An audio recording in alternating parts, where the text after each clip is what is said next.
Polynomial over a ring. Polynomial over a ring इस concept को समझने से पहले मैं आपको थोड़ा एक बार पीछे लेके चलता हूं, एक बार बैकग्राउंड में चलते हैं।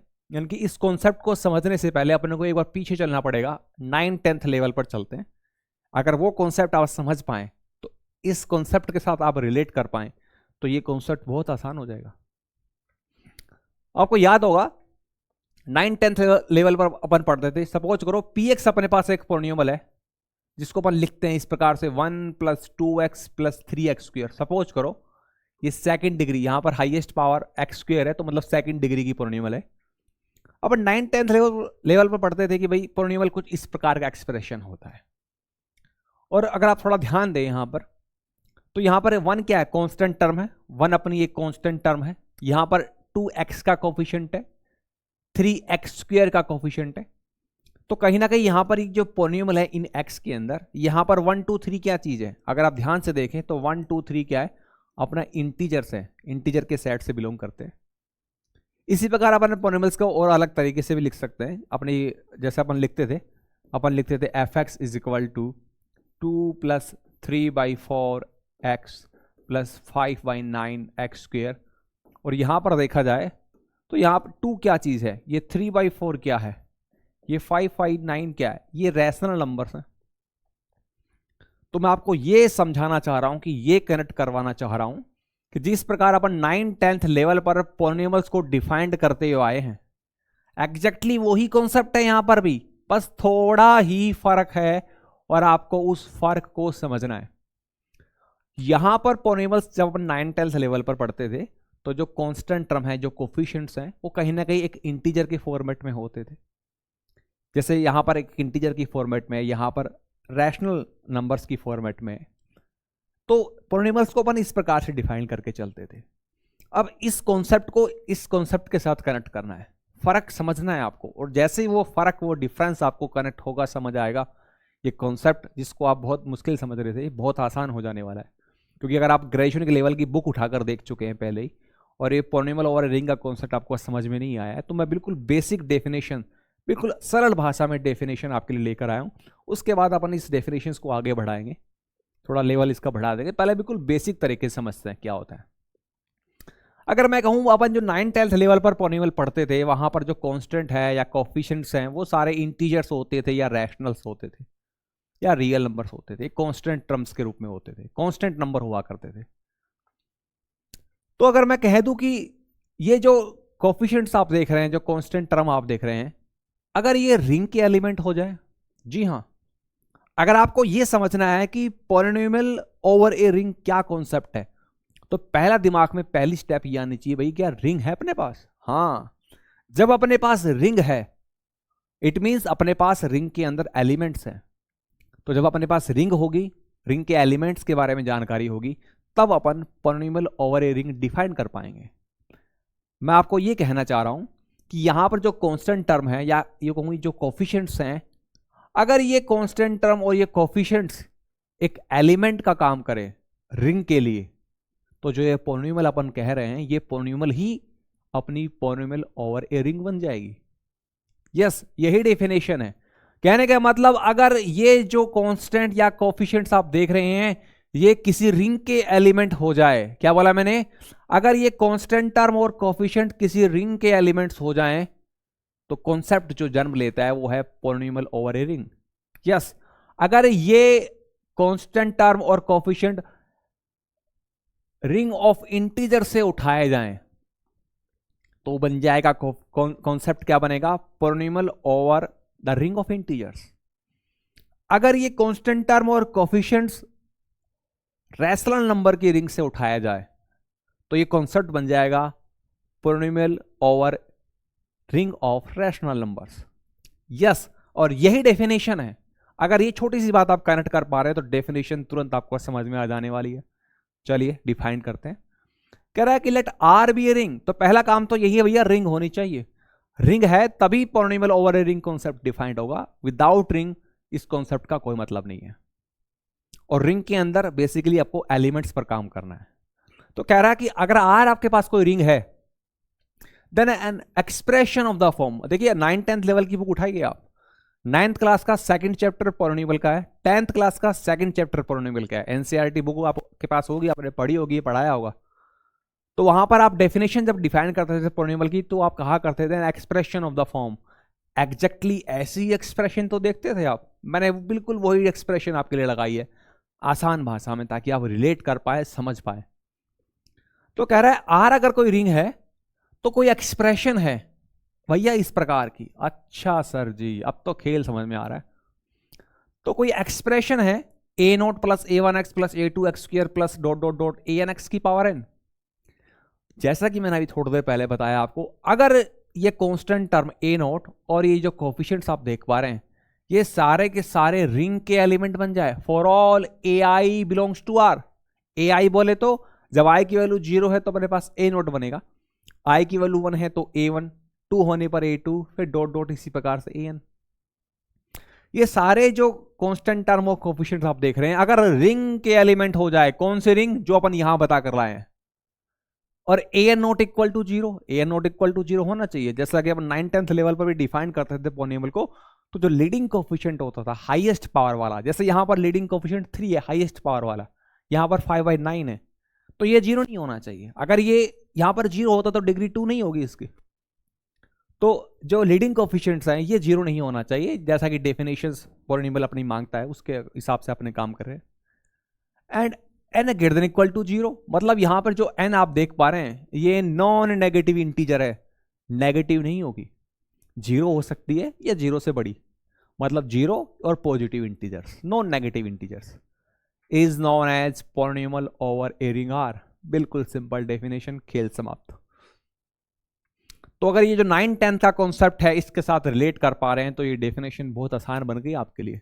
कह रहा भैया एक रिंग है आपके पास और उस रिंग में एलिमेंट्स होते हैं, तो बस उन्हीं का ही इस्तेमाल करेंगे। अगर आपके पास कोई रिंग है तो जो एक्सप्रेशन बनती है a note plus a one x plus a two x square dot dot a n x की पावर एन, जहां ए आईज सारे के सारे एलिमेंट्स है रिंग आर के और a n not equal to 0 है, तो जो एक्सप्रेशन बनाई है आपने वो ही है आपकी polynomial over the given ring R. और जो एन है वो नॉन नेगेटिव इंटीजर है, जाहिर सी बात है। यही आपकी डेफिनेशन है, यही आपका कॉन्सेप्ट है पॉलिनोमियल ओवर ए रिंग। मतलब जो 9-10 की चीजें हैं वो कहीं ना कहीं कनेक्ट हो रही है यहां पर। ये बिल्कुल बेसिक सरल भाषा की डेफिनेशन है, लेकिन ये पर्याप्त नहीं है, यहाँ कुछ कमियां हैं, कुछ हमें इसको एडवांस लेवल पर लेकर जाना है। अगर मैं आपको यूं कहूं कि अपने को इस कॉन्सेप्ट को जो ग्रेजुएशन लेवल पर पढ़ते हैं उसके साथ कनेक्ट करना है, तो कैसे कनेक्ट करेंगे। हालांकि ये डेफिनेशन समझने के लिए काफी है, और देखा जाए तो ओवरऑल इस क्लास के अंदर पूरे चैप्टर में अपन यही चीजें इस्तेमाल करने वाले हैं, लेकिन मैं इसमें कुछ और ऐड करना चाहता हूं ताकि कॉन्सेप्ट और वेल डिफाइंड हो जाए। अगर आप देख पा रहे हैं तो मैंने यहां a not a one a two dot dot a n, n की वैल्यू कुछ ना कुछ तो होगी, मतलब एक फाइनाइट नंबर ऑफ टर्म्स का मैंने सहारा लिया है। बेसिकली देखा जाए, अगर इसको और अच्छे तरीके से पढ़े तो पॉलिनोमियल ओवर ए रिंग एक सीक्वेंस के फॉर्म में डिफाइंड होता है, जब पर इनफाइनाइट नंबर ऑफ टर्म्स होती है। इनको बाद में मैं कुछ कंडीशन लगा के बोल दूंगा कि वो कुछ टर्म्स यहाँ पर 0 है, फाइनली हम फाइनाइट नंबर ऑफ टर्म्स पर इसी प्रकार की एक्सप्रेशन पर ही काम करेंगे। लेकिन देखा जाए तो ये जो सरल और बेसिक डेफिनेशन है इसको थोड़ा और अपन आगे बढ़ाएं तो कैसे बढ़ा सकते हैं। एक बात ध्यान देने वाली ये है कि जब अपन 9-10th लेवल पर पढ़ते थे तो वहां अपन वेरिएबल एक्स का सहारा लिया करते थे, जैसे polynomial in x, polynomial in y. अब इस डेफिनेशन में मैंने कहीं भी एक्स का जो एक्स के बारे में नॉलेज नहीं दी आपको, एक्स के बारे में नहीं बता अभी एक्स क्या चीज है। देखा जाए तो यहां पे एक्स का कोई रोल नहीं है, एक्स एक तरीके से यहां सिंबल के रूप में काम कर रहा है। यहां पर एक्स की जगह वाई जेड भी ले सकते हैं, वाई ले सकते हैं, जेड ले सकते हैं, अल्फा बीटा गामा कुछ भी ले सकते हैं। अगर कहा जाए तो एक्स यहां पर जस्ट एक सिंबल है, क्योंकि अपन ने काम किस पे करना है, रिंग पर, और रिंग के एलिमेंट पर। एलिमेंट ये रहे ए नोट ए वन, तो एक्स क्या चीज है, एक्स ये जस्ट एक सिंबल है दोस्त आपके लिए, एक इनडिटरमिनेट नंबर है जिसके बारे में कोई नॉलेज नहीं है, आप कुछ भी ले सकते हैं। इसलिए इस डेफिनेशन को हम आगे बढ़ाकर लेकर जाएंगे, जहां से एक्स को गायब ही कर देंगे। किस तरीके से, तो बेसिक डेफिनेशन तो यही है समझने के लिए, और यही काम करेगी पूरे चैप्टर में, लेकिन इसमें थोड़ा और ऐड करते हैं अपन। Not, since we do not know about x, हम एक्स के बारे में जानते नहीं है दोस्त क्या चीज है, so we call it an indeterminate, हम इसको इनडिटरमिनेट नंबर, अज्ञात घोषित कर देते हैं। और that's why we can define a polynomial over a ring R in other words. इसलिए हम इस डेफिनेशंस को दूसरे शब्दों में और अच्छे तरीके से डिफाइन करके चलते हैं। और वो क्या है देखिए, बहुत आसान है। और कहीं ना कहीं जो सेकंड डेफिनेशंस में बताने वाला हूं इन अदर वर्ड्स, मैं उसी को इसके साथ ही कनेक्ट करूंगा। ये डेफिनेशन तो रहने वाली है दोस्त, ये तो बहुत काम आने वाली है। देखिए कैसे, इन अदर वर्ड्स कह रहा है कि एन इनफाइनाइट सीक्वेंस, जी हां, एक सीक्वेंस होता है polynomial over a ring, a not a one dot a not a one comma a two dot dot dot a n dot dot dot dot चलता रहेगा। अब क्योंकि ये सीक्वेंस है, तो सीक्वेंस में तो इनफाइनाइट नंबर ऑफ टर्म्स होती है, क्योंकि सीक्वेंस नेचुरल नंबर पर डिफाइंड होता है, उसकी डोमेन नेचुरल नंबर का सेट होती है। तो कह रहा है एक इनफाइनाइट सीक्वेंस होता है दोस्त, किसका? Elements of the ring R, ring R का, रिंग आर के अंदर जो एलिमेंट्स हैं उन एलिमेंट्स का इनफाइनाइट सीक्वेंस है ये। Is said to be polynomial over R, इसको कहते हैं polynomial over R। अब इस डेफिनेशन को थोड़ा समझने में टाइम लगेगा आपको, मैं इस डेफिनेशन को पीछे उससे कनेक्ट कर दूंगा, अभी तुरंत समझ में आ जाएगा आपको। पहले एक बार चीजों को देखिए क्या कहा जा रहा है। कह रहा है एक इनफाइनाइट सीक्वेंस है जो कि एलिमेंट्स का रिंग से लिए जा रहे हैं, उन एलिमेंट्स का सीक्वेंस है, उसी को कहते हैं polynomial over the ring R। लेकिन कब? if all except finite number of its terms are equal to 0। कह रहा है सभी, if all except finite number of terms, कह रहा है कि all terms 0, कुछ एक finite number of terms को छोड़कर। मतलब ये जो इनफाइनाइट नंबर ऑफ एलिमेंट्स आपको दिख रहे हैं ऑर्डर्ड की फॉर्म में, इन इनफाइनाइट नंबर ऑफ एलिमेंट्स में से कुछ एक फाइनाइट नंबर ऑफ टर्म्स को छोड़कर बाकी सब जीरो हैं दोस्त।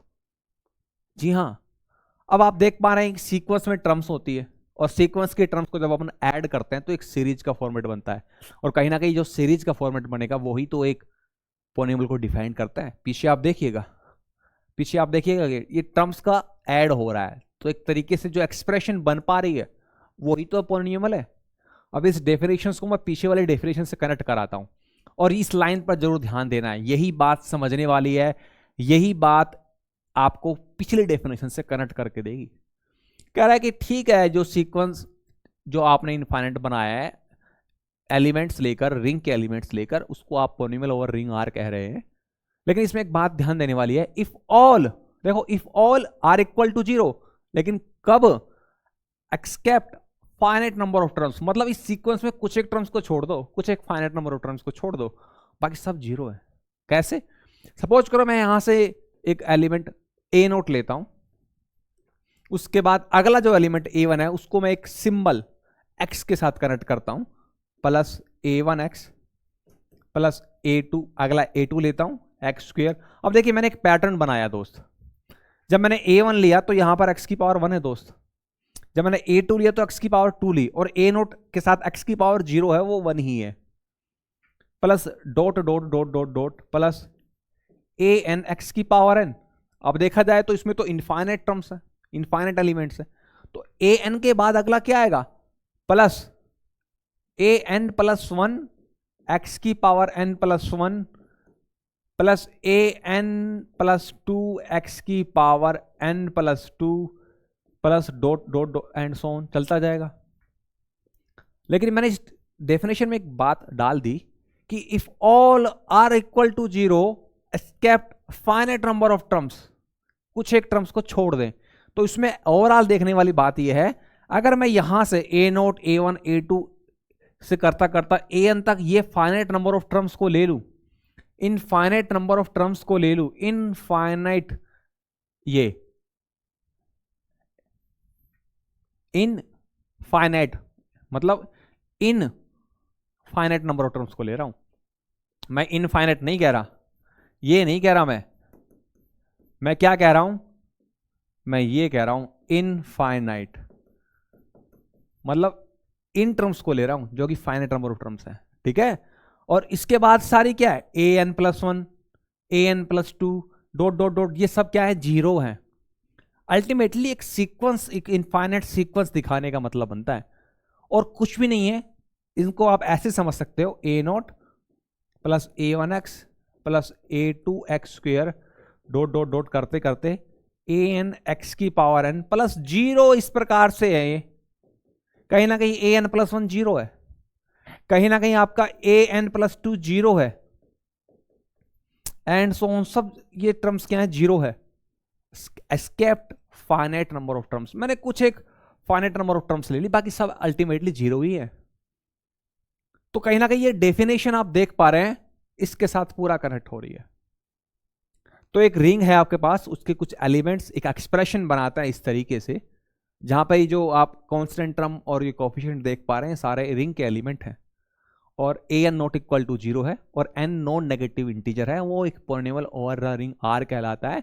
इस डेफिनेशंस को अदर दूसरे शब्दों में हम ये कह सकते हैं कि अपने पास इनफाइनाइट सीक्वेंस है एलिमेंट्स का रिंग का, तो उसको पॉलिनोमियल ओवर R कहेंगे अगर सभी टर्म्स 0 है, except finite number of its terms. कुछ एक फाइनाइट नंबर ऑफ टर्म्स को छोड़ दे, कुछ एक फाइनाइट नंबर ऑफ टर्म्स को छोड़ दे, तो बाकी सब 0 है दोस्त। तो कहीं ना कहीं ये एक्सप्रेशन ही बन गया अपने पास। इन सीक्वेंस से अपन ने एक एक्सप्रेशन बना लिया दोस्त, और ये एक्सप्रेशन ही अपना क्या है दोस्त? पॉलिनोमियल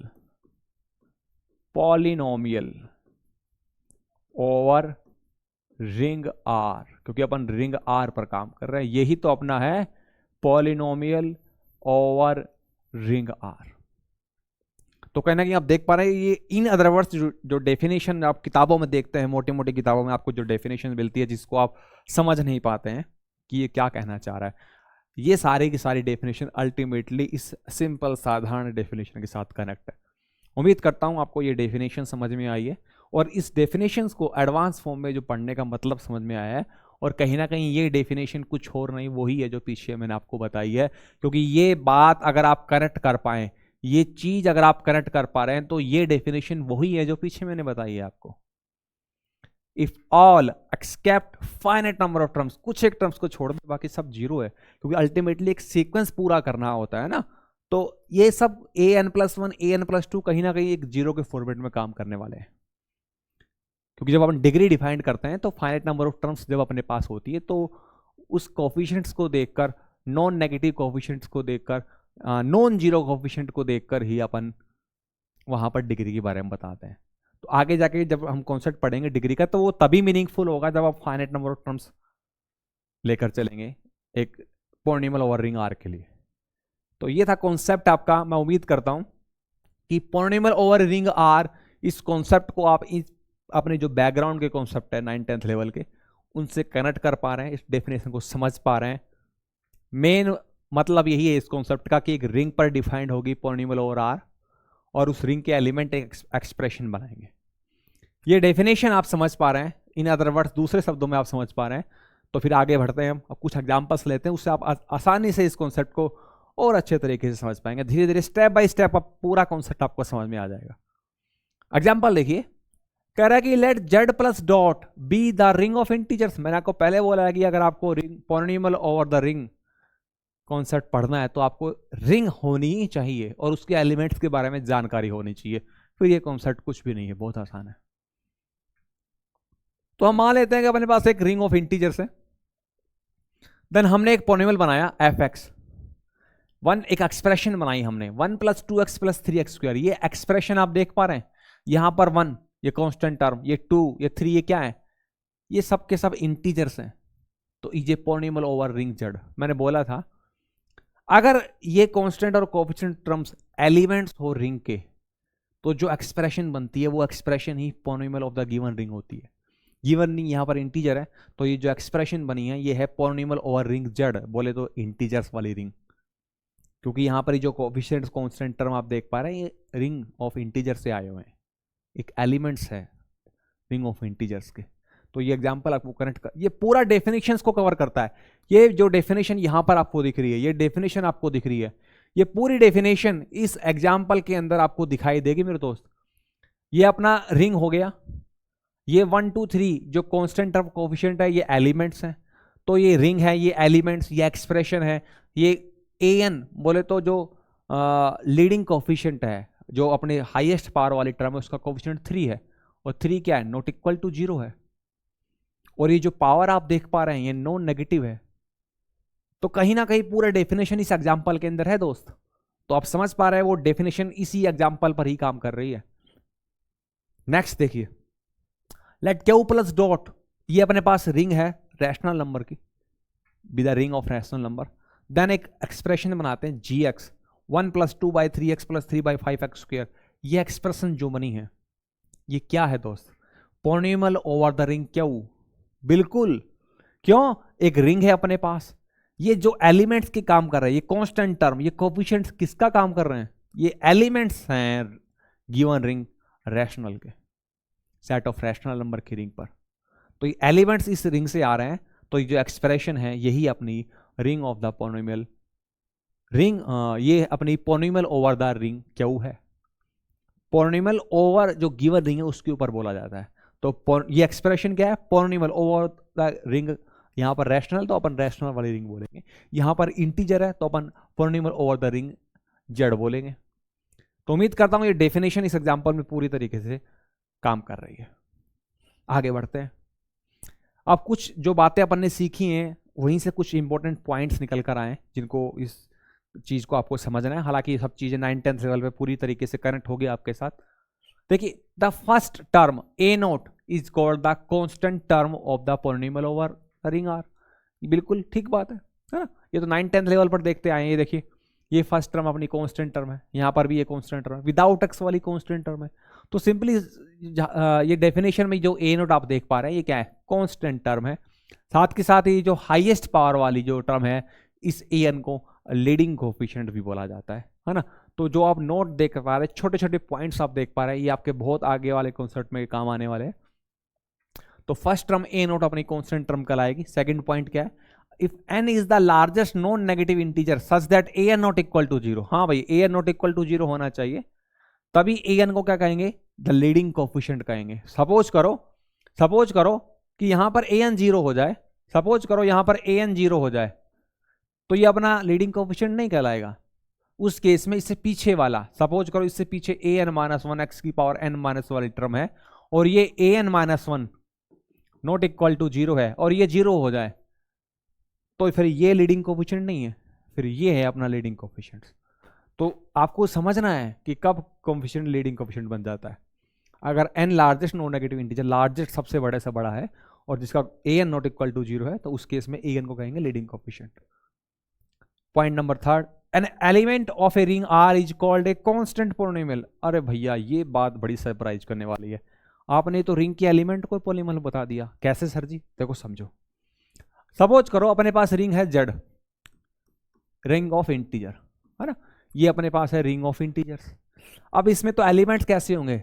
इंटीजर के सेट में 0 होगा, +-1 होगा, +-2 होगा, एंड सो ऑन, +-3, इस प्रकार से एलिमेंट्स होंगे। सपोज करो मैं यहां से एक एलिमेंट 2 पिक कर लेता हूं, मैंने यहां पर 2 ले लिया, तो क्या ये 2 एक पॉलिनॉमियल नहीं है दोस्त? बिल्कुल है, ये एक कांस्टेंट पॉलिनॉमियल है। अब 9th-10th लेवल पर पढ़कर आए हैं, थोड़ा मैं पीछे याद दिला दूं आपको। अब 9th-10th लेवल पर पढ़कर आए हैं कि F x is equal to, suppose करो ये एक पॉलिनॉमियल है, तो ये होती है लीनियर पॉलिनॉमियल, पावर 1 है एक्स की। अगर मैं यहां पर पावर 2 कर दूं तो ये क्वाड्रेटिक पॉलिनॉमियल हो जाती है। और अगर मैं ये लिख दूं कि F x is equal to 2, तो ये भी एक पॉलिनॉमियल है दोस्त, जिसको कांस्टेंट पॉलिनॉमियल कहते हैं।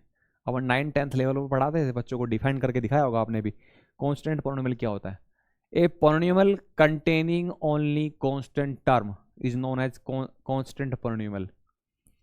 और यहां पर जो कांस्टेंट पॉलिनॉमियल डिफाइन करते हैं तो वो नॉन जीरो नंबर होता है, क्योंकि अगर वो 0 हो जाएगा, सपोज करो अपने पास एक पॉलिनॉमियल है g X is equal to 0, तो ये 0 पॉलिनॉमियल कहलाएगा, फिर इसको कांस्टेंट पॉलिनॉमियल नहीं कहेंगे, फिर ये 0 पॉलिनॉमियल कहलाएगा। तो 0 पॉलिनॉमियल को अपन कैसे डिफाइन करते थे? A polynomial containing only constant term namely 0। बोले तो एक ऐसी पॉलिनॉमियल जिसमें सिर्फ कांस्टेंट टर्म है और वो केवल और केवल 0 ही है, तो उसको बोलते हैं 0 पॉलिनॉमियल। तो आपने पढ़ा होगा अच्छे तरीके से 9th-10th लेवल पर। अपन बोलते थे यहां पर क्या बोलेंगे? Degree of this F x 2 है, हाईएस्ट पावर 2 है, इसकी डिग्री क्या है? कांस्टेंट टर्म की, कांस्टेंट पॉलिनॉमियल की डिग्री कितनी होती है? 0 होती है, क्योंकि 2 को अपन लिख सकते हैं 2 × x की पावर 0। और ये जीरो पॉलिनोमियल है, इसकी डिग्री क्या है? Not defined. क्यों? जीरो को अपन लिख सकते हैं 0x की पावर 0, जीरो को अपन लिख सकते हैं 0x की पावर 1, 0x की पावर 2, 0x की पावर 10, कितनी पावर लिख लो। तो अल्टीमेटली ना तो जीरो कह सकते हैं, ना 1, ना 2, ना 10, तो डिग्री नॉट डिफाइंड। तो ये कुछ बेसिक बातें हैं 9th-10th लेवल की जो यहां पूरी तरीके से काम करने वाली है। मैं इस कॉन्सेप्ट की बात कर रहा था कि an element of ring R is called a constant polynomial.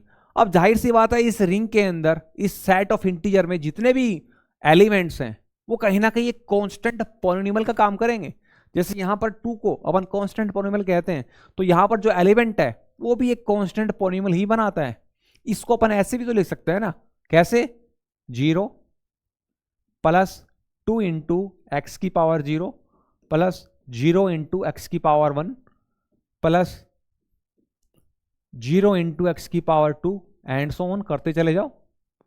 चाहे जीरो, ये जीरो मत लिखो, आप इस जीरो को मत लिखो, इससे ही काम हो जाएगा, है ना। 2 कांस्टेंट हो गया ना, तो अपन इसको लिख देते, सपोज करो gx is equal to 2 into x की पावर 0, एक्स की पावर 0 कितना? 1, तो ये तो 2 ही रहेगा।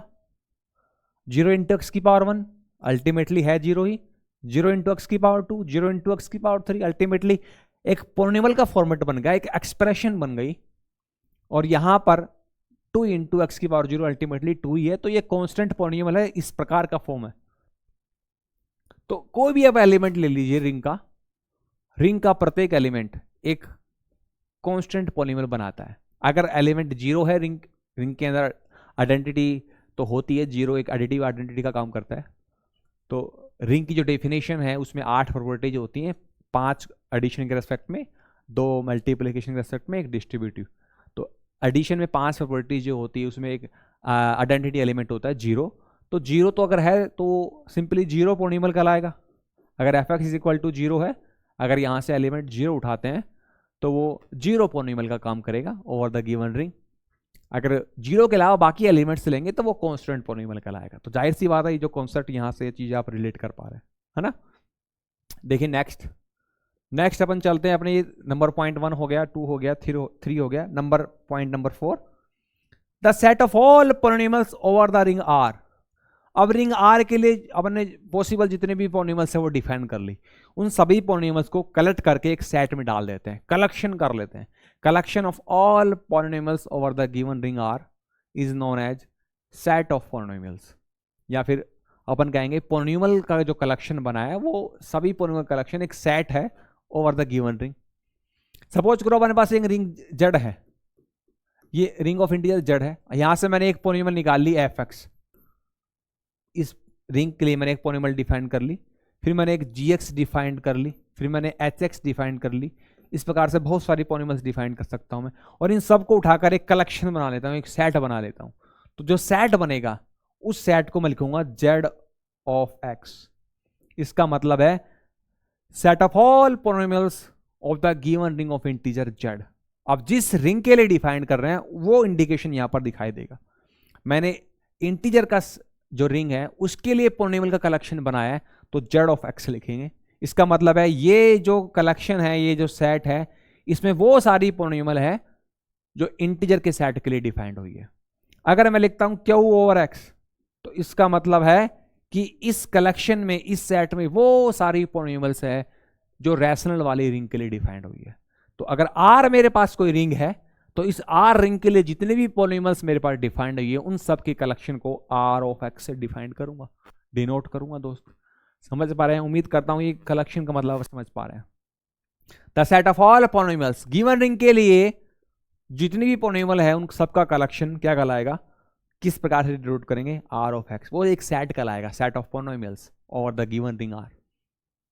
तो ये सारे पॉइंट्स आप समझ पा रहे हैं आप, है ना। आगे बढ़ते हैं, नेक्स्ट रिजल्ट पे चलते हैं। कुछ एक छोटे छोटे रिजल्ट्स हैं, मैंने बोला था कि जैसे डेफिनेशंस को कवर करेंगे, एग्जांपल्स को कवर करेंगे, कुछ एक रिजल्ट्स हैं जो एक वन लाइनर क्वेश्चन की तरह, ट्रू और फॉल्स, करेक्ट इनकरेक्ट में बहुत स्टेटमेंट बन के क्वेश्चन आते हैं। तो रिजल्ट्स हैं कुछ एक, उनको देखते हैं। पहला अपना पास रिजल्ट आता है, रिजल्ट नंबर 1 कह रहा है कि F x a note plus a one x plus a two x square dot dot dot a n x की पावर है। ये एक अपने पास एफ एक्स है, एक पॉलिनोमियल है। G x b not plus b one x plus b two x square plus dot dot b m x की power n. Be any two elements polynomials over R x, मैंने थोड़ी देर पहले बताया। अगर आर रिंग है तो R ring के लिए जितनी polynomials over the ring R possible होंगी उन सबके कलेक्शन को अपन बोलेंगे आर ऑफ एक्स, डिनोट करेंगे आर ऑफ एक्स से। इस रिंग के लिए जितनी भी पोलिनोमियल्स बनेगी उन सबके कलेक्शन को आर ऑफ एक्स से डिनोट करेंगे और इसको बोलते हैं set of all polynomials over the ring R. अब इस कलेक्शन में क्या है, पॉलिनोमियल्स है, तो जो जितने भी पॉलिनोमियल इस कलेक्शन में, इस सेट में है, वो एक एलिमेंट ही तो है। सपोज करो इस कलेक्शन में एफ एक्स बिलोंग करता है और एफ एक्स एक पॉलिनोमियल है, तो एफ एक्स इसका एक एलिमेंट हो गया ना। अगर जी एक्स इस कलेक्शन में बिलोंग करता है तो जो पॉलिनोमियल आप दिख रही है वो एक तरीके से एलिमेंट का काम करेगी इस कलेक्शन के लिए। तो अपने पास एफ एक्स और जी एक्स दो एलिमेंट हो गए दोस्त। इस सेट के अंदर से दो एलिमेंट निकाले वेयर एम और n greater than equal to 0, मतलब नॉन नेगेटिव है। मैंने बोला कि फाइनाइट नंबर ऑफ टर्म्स का ही खेल खेला जाएगा सारा। जो डेफिनेशन आपको मैंने दिखाई थी एडवांस वाली, वो कहीं ना कहीं ओवरऑल फाइनाइट पर ही चलने वाला पूरा कॉन्सेप्ट पूरी क्लास में। एम और एन क्या है, नॉन नेगेटिव, 0 या 0 से बड़े हैं। एन कहीं ना कहीं फाइनाइट है, एम कहीं ना कहीं फाइनाइट है। तो अगर ये दो अपने पास एलिमेंट्स हैं आर एक्स के या दो पॉलिनोमियल्स है अपने, तो कुछ बातें हैं। पहली बात, नंबर 1 पॉइंट, अगर दोनों पॉलिनोमियल्स बराबर हैं दोस्त, अगर दोनों पॉलिनोमियल बराबर हैं तो वो तभी हैं, देखो मैंने इफ एंड ओनली इफ लिख दिया, दोनों तरफ बातें होंगी।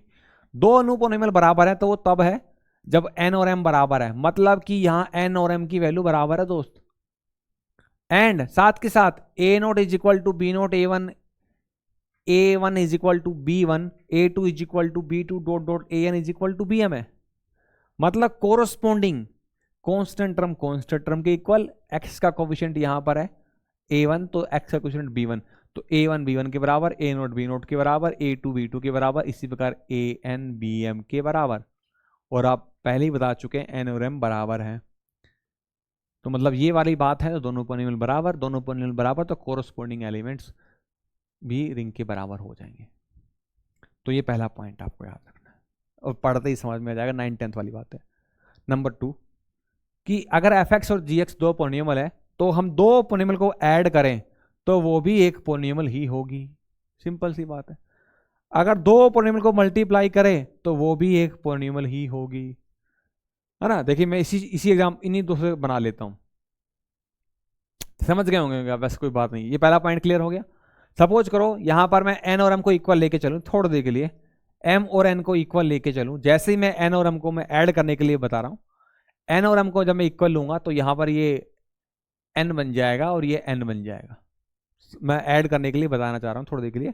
तो मेरा एफ एक्स प्लस जी एक्स क्या आएगा, तो पॉलिनोमियल को जब मैं ऐड करूंगा तो एफ एक्स प्लस जी एक्स क्या आएगा, कांस्टेंट टर्म में ऐड होगी, a note plus b not, correct, plus x वाला कोफिशिएंट ऐड होगा, a one plus b one, बाहर एक्स आएगा, पावर 1 है।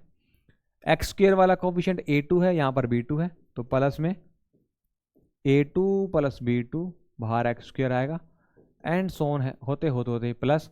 मैंने m और n इक्वल मान के चल रहा हूं, थोड़ी देर सुविधा के लिए आसान बन जाए काम। तो जब ऐड करेंगे तो n और m तो इक्वल हो चुके हैं, तो यहां पर आएगा an प्लस में bn और x की पावर n। भाई जब n और m इक्वल है तो चाहे n लिखो या m लिखो, तो जहां पर भी m था वहां मैंने n कर लिया थोड़ी देर के लिए ऐड करने के लिए। तो कुछ एडिशन इस प्रकार से होगा। अगर आप समझना चाहें, सपोज करो एफ एक्स आपके पास कुछ इस प्रकार से 2x square plus 3x plus 5, और जी एक्स आपके पास कुछ इस प्रकार से है 3x square plus x plus 1, तो एफ एक्स प्लस जी एक्स आपका क्या हो जाएगा मेरा दोस्त, दोनों को ऐड कर लेंगे ना, तो एक्स स्क्वायर वाले कोफिशिएंट ऐड होंगे, 3 और 2 5x स्क्वायर, यहाँ पर 3 और 1 4x, यहाँ 5 और 1 6। एग्जैक्टली वही काम तो अपन ने किया है ना, सबको ऐड कर लिया अपन ने।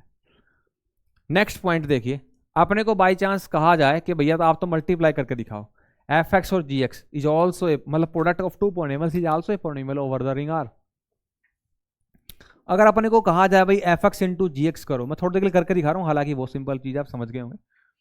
तो जब मल्टीप्लाई करेंगे आप, तो देखिए एक पैटर्न होता है लिखने का, जैसे यहाँ पर कॉन्स्टेंट मतलब x की पावर 0, फिर x की पावर 1, फिर x की पावर 2, फिर x की पावर 3। तो अपन जब मल्टीप्लाई करेंगे तो मैं डायरेक्ट उसी पैटर्न में लिख रहा हूँ।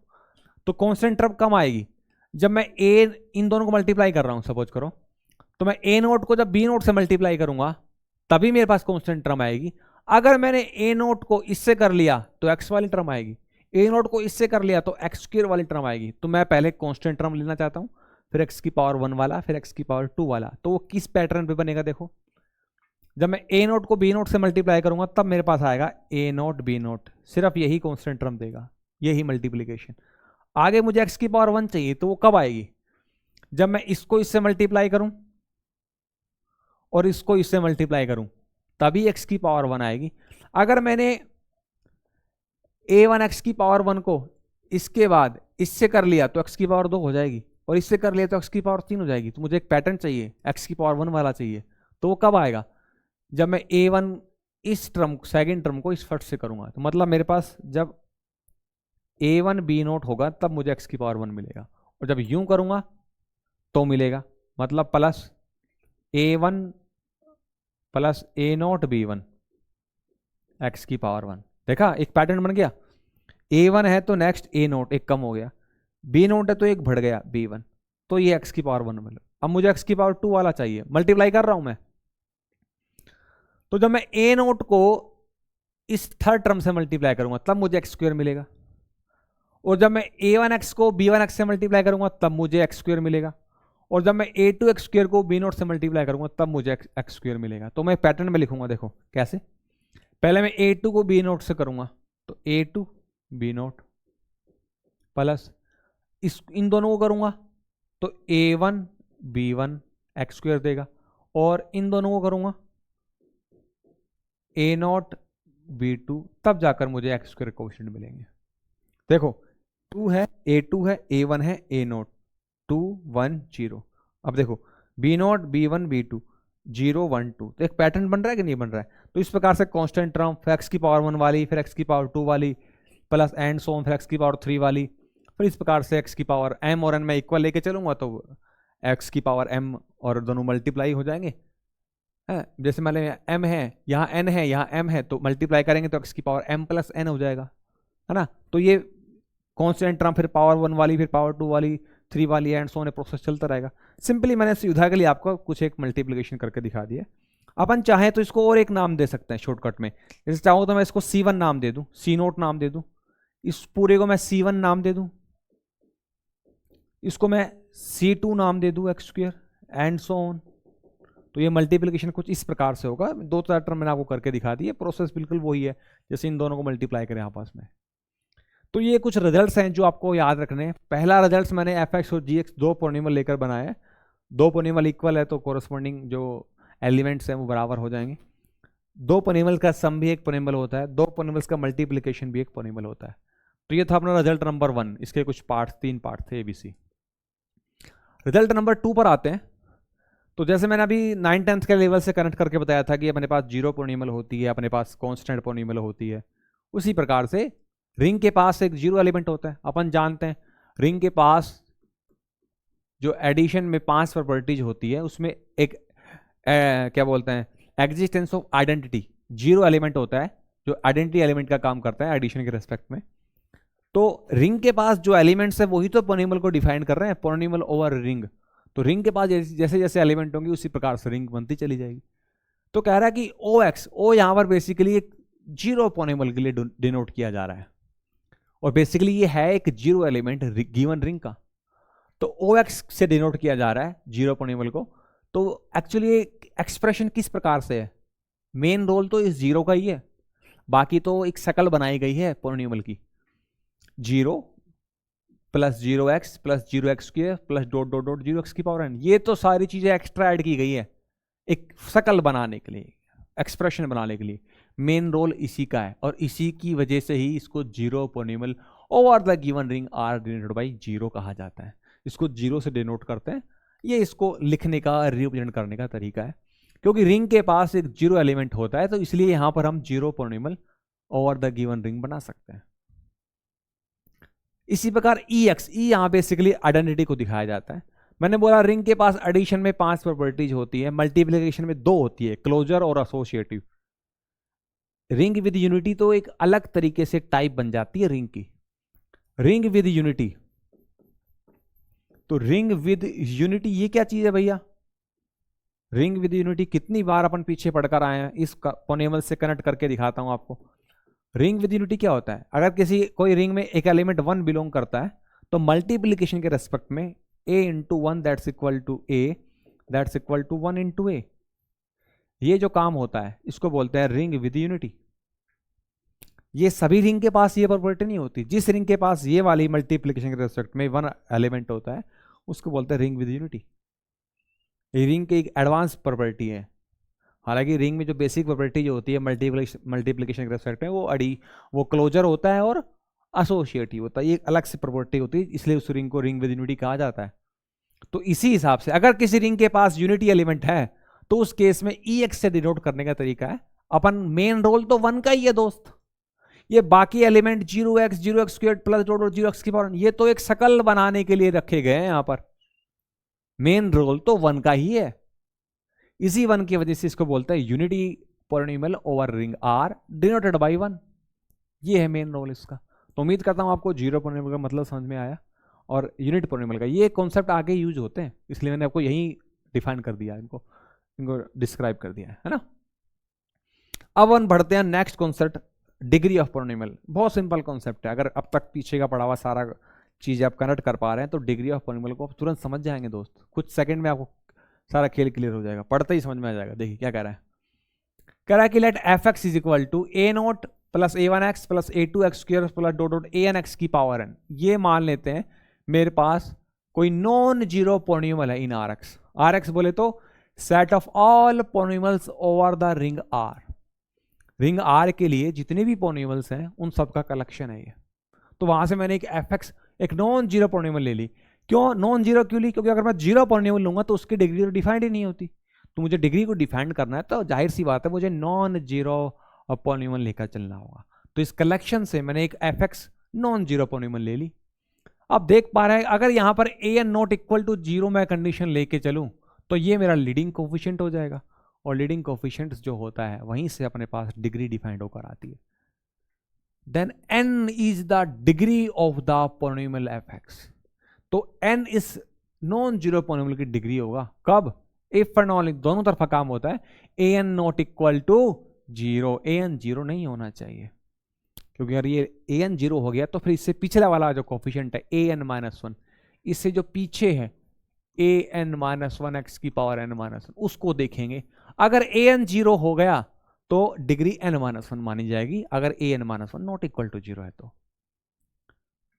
And ai is equal to zero for all i greater than n, it is written as this way. पहले इस बात को समझो क्या है, ये क्या लिखा गया है, ai is equal to zero. मैंने आपको थोड़ी देर पहले डेफिनेशन बताई थी, इन अदर वर्ड्स रिंग की डेफिनेशन मैंने आपको शुरुआत में बताई थी, मैंने कहा था यही डेफिनेशन बेसिक डेफिनेशन पूरी क्लास में पूरे चैप्टर में काम आने वाली है।